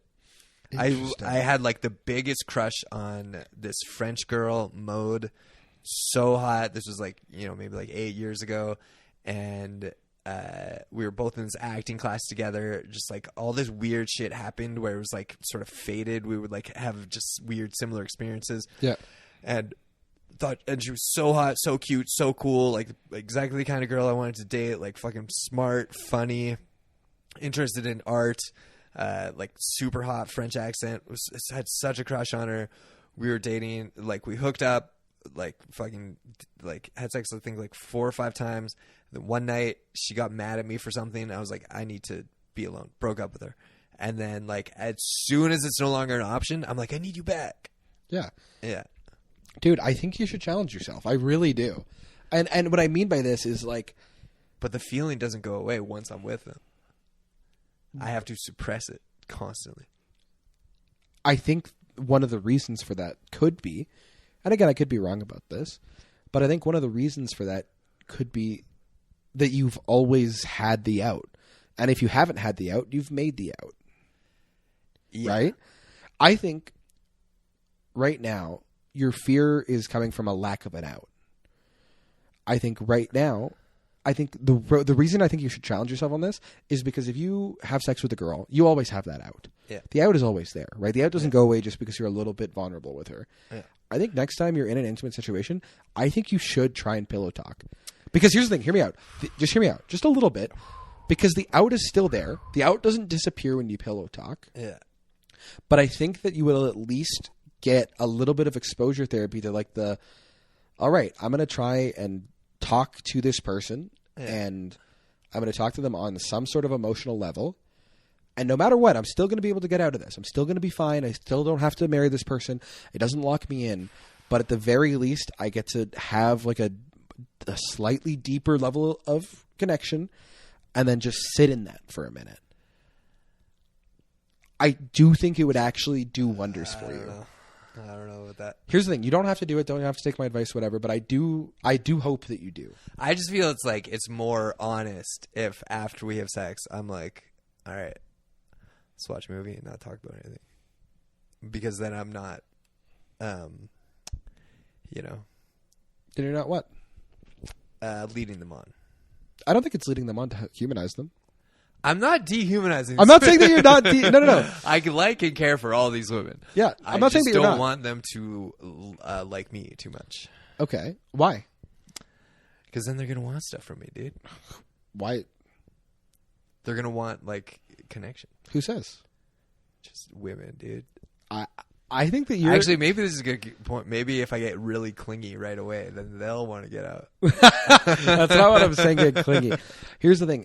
When you are about to hook up with a woman, do you make it clear beforehand that that's not going to lead to anything else? I think this situation speaks for itself. I don't think it does. I have so many questions. Well, because like it's almost always like met that night. Okay. And then we just fuck. Okay, perfect. This is a great example. Yeah. The situation does not speak for itself. It truly does not. Well, I feel like you can't expect anything or something you fuck that night. Who's No. You don't feel that I can't expect anything. You feel that they can't expect anything. Yeah. Yes. But they don't know that. Well. No. Yeah, I think they do. Let me ask you something. If I walked up to you and I handed you $100. Yeah. And then I walked away immediately. Yeah. What would you think if I was a stranger, walked up to you, handed you $100 and walked away immediately? I'd be like, sick. Perfect. Yeah. That's what this sex is. Yeah. It's not, oh, he's having sex with me so he wants to date me. Yeah. It's, oh, he's having sex with me. Cool. I think that you have to actively tell them, hey, I'm handing you $100 because I think that you deserve $100. I don't know if having sex with me is the same as getting $100. $50. Whatever currency exchange. Give me $100. Dude, I think you should make it clear. I think when you're, because this is something that I used to do, and I think I benefited a lot from it. When I was like, especially on the apps, when I was on the apps, this was something I did a lot. When somebody asked what I was looking for, I'd be straight up. I'd be like, listen, fun hangs and fun bangs. If you're not looking for that, that's fine. But that's where I'm at. If you're not with that, that's totally fine. Yeah. But that's where I'm at. You were spending a lot of time on the apps? I was. Really? I've fucking deleted all the apps. Yeah, well, me too now. But yeah. Well, apps are a nightmare, dude. Yeah, a little bit. They make me feel so... Because I can tell. I'm like, no, you don't understand. If you met me at a comedy show and I crush, like, it's not this... Like, I can't explain to these women. It's like, listen, this is not me at my best. You have to see me at my best for me to have a chance. That's why you invite them to a show. Well, yeah. That's all I've ever done. Yeah, that's all you need to do. The last girl I invited to a show, I fucked up because I drank way too much cough syrup at the show. And she was so hot. I still have a crush on her. Hell yeah. Crystal. Fucking sexy as fuck. But then, so it was the first time I'd ever drinking cough syrup. And I didn't realize... Like, I didn't think it got you fucked up. Like, I knew there was, like, lean or whatever scissor, but I didn't think it was just, like, over-the-counter cough syrup. Yeah. And so I was drinking, like, Benylin, and then I drank too much, and then I had this, like, weird dissociative feeling right before I went on stage. And I, like, I was, like, talking to, like, Austin Lauenberg about it, and I was like, I feel so fucked up. I don't know what this is. Yeah. And it was because I was drinking cough syrup. And the fact that you're using the term drink to describe cough syrup is something too. Well, yeah, I wasn't taking it. I was drinking it because I actually did have like a sore throat or whatever, a scratchy throat. And so I drank too much because I was like, I don't want to fucking like cough on stage or whatever. And so I went on stage and I told the audience that I drank cough syrup and then crushed. I had such a good set because I had no fear because I was too high to feel anything. Yeah. And then afterwards, I was like, fuck, I feel great. And then I went to the bathroom and drank way too much cough syrup. Yeah. And then I started like disassociating to the point I couldn't talk to her. And I was like, have you ever drank too much cough syrup? Yeah. Yeah. And you can't like control your and like you can see it all happening, but you're like, I can't do anything about this. Like, and she was like, do you need to, after a while, she was like, I think you need to go home. And I was like, and I fucked up so bad. I crushed. She was down to go to this party. Some comedians were hanging out. And I was like, totally could have like fucking made a move that night. I had such a good set. She was like talking about like sex and stuff after. But then I just fucked up. Man, if you get too high or too drunk or too fucked up with a girl, they'll never give you another shot. Yeah, 100%. Women are so rude like that. It's just like, listen, it was one time. Give me another chance. Yeah. You know what's funny though? What? That set. What was the first thing you did when you got up on stage? You told them you were on too much cough syrup, right? Yeah. That's what you should do before sex. You should tell them, hey, I'm not going to date you. So you know, I would need you to leave immediately after. You can tell women this. Yeah. And it's not even that. It's not like I need them to leave immediately after. I just get very uncomfortable. I think you should tell them. To leave? No, I think you should, before you have sex, be like, hey, listen, by the way, I got some stuff going on. Mm-hmm. I'm like I have a tough time with like the intimacy after. Yeah. Just want to let you know ahead of time. Like, it's going to be a little bit awkward. That's just how I am. Yeah. I think if you did that, dude, you'd take so much pressure off yourself afterwards that you wouldn't even want them to leave. Yeah, that's a good point. Maybe that is a good point. See, my whole thing is like my family just never communicates anything about problems ever. Yeah. Like if there's we just let it to boil into a crisis, and then we can deal with the crisis. But if it's just like, I didn't realize it was fucked up until like we had like, girlfriends and boyfriends come into the family dynamic and be like, you don't address that. And they're like, no, you just ignore it forever. Yeah. And that's just so what I'm comfortable with. And I realized you can do that forever. You can just never talk about your feelings or problems. I don't think so. You can. My parents are doing it. Yeah. Are they together? Yeah. What? Yeah. That's crazy. Yeah. I could never do that, dude. Peggy calls me Communicative Chris. That was her nickname for me for like the longest time. It was when we first started dating. It was Communication Chris. Yeah. Dude, I think it's honestly so powerful. I think I'm great about talking about other people's feelings. Yeah. Just not mine. Can I challenge you to this? This is less serious than the last one, okay? Next time you're about to hook up with a girl, straight up at the beginning, be like, hey, by the way, like, I've got this thing. It's like, I'm not going to call you weird, but like, you can be like, I'm kind of weird with intimacy. Yeah. Like, I kind of have some, like, whatever after. Like, if I get a little bit awkward, it's not you. It's just like a me thing. Yeah. Just say that beforehand. Yeah. Because I actually unironically think by the time you're done sex, you're going to be like, oh, wow, now there's like no pressure. And you're going to feel so much better about it. Yeah, that's interesting. It's just the thought of telling people my feelings in that situation. It's just so overwhelming that I'm like, I'm just not going to. It's like someone being like, why don't you stab this knife into your heart? And I'm like, no. I'm not asking you to stab it. I'm just asking you to hold the knife.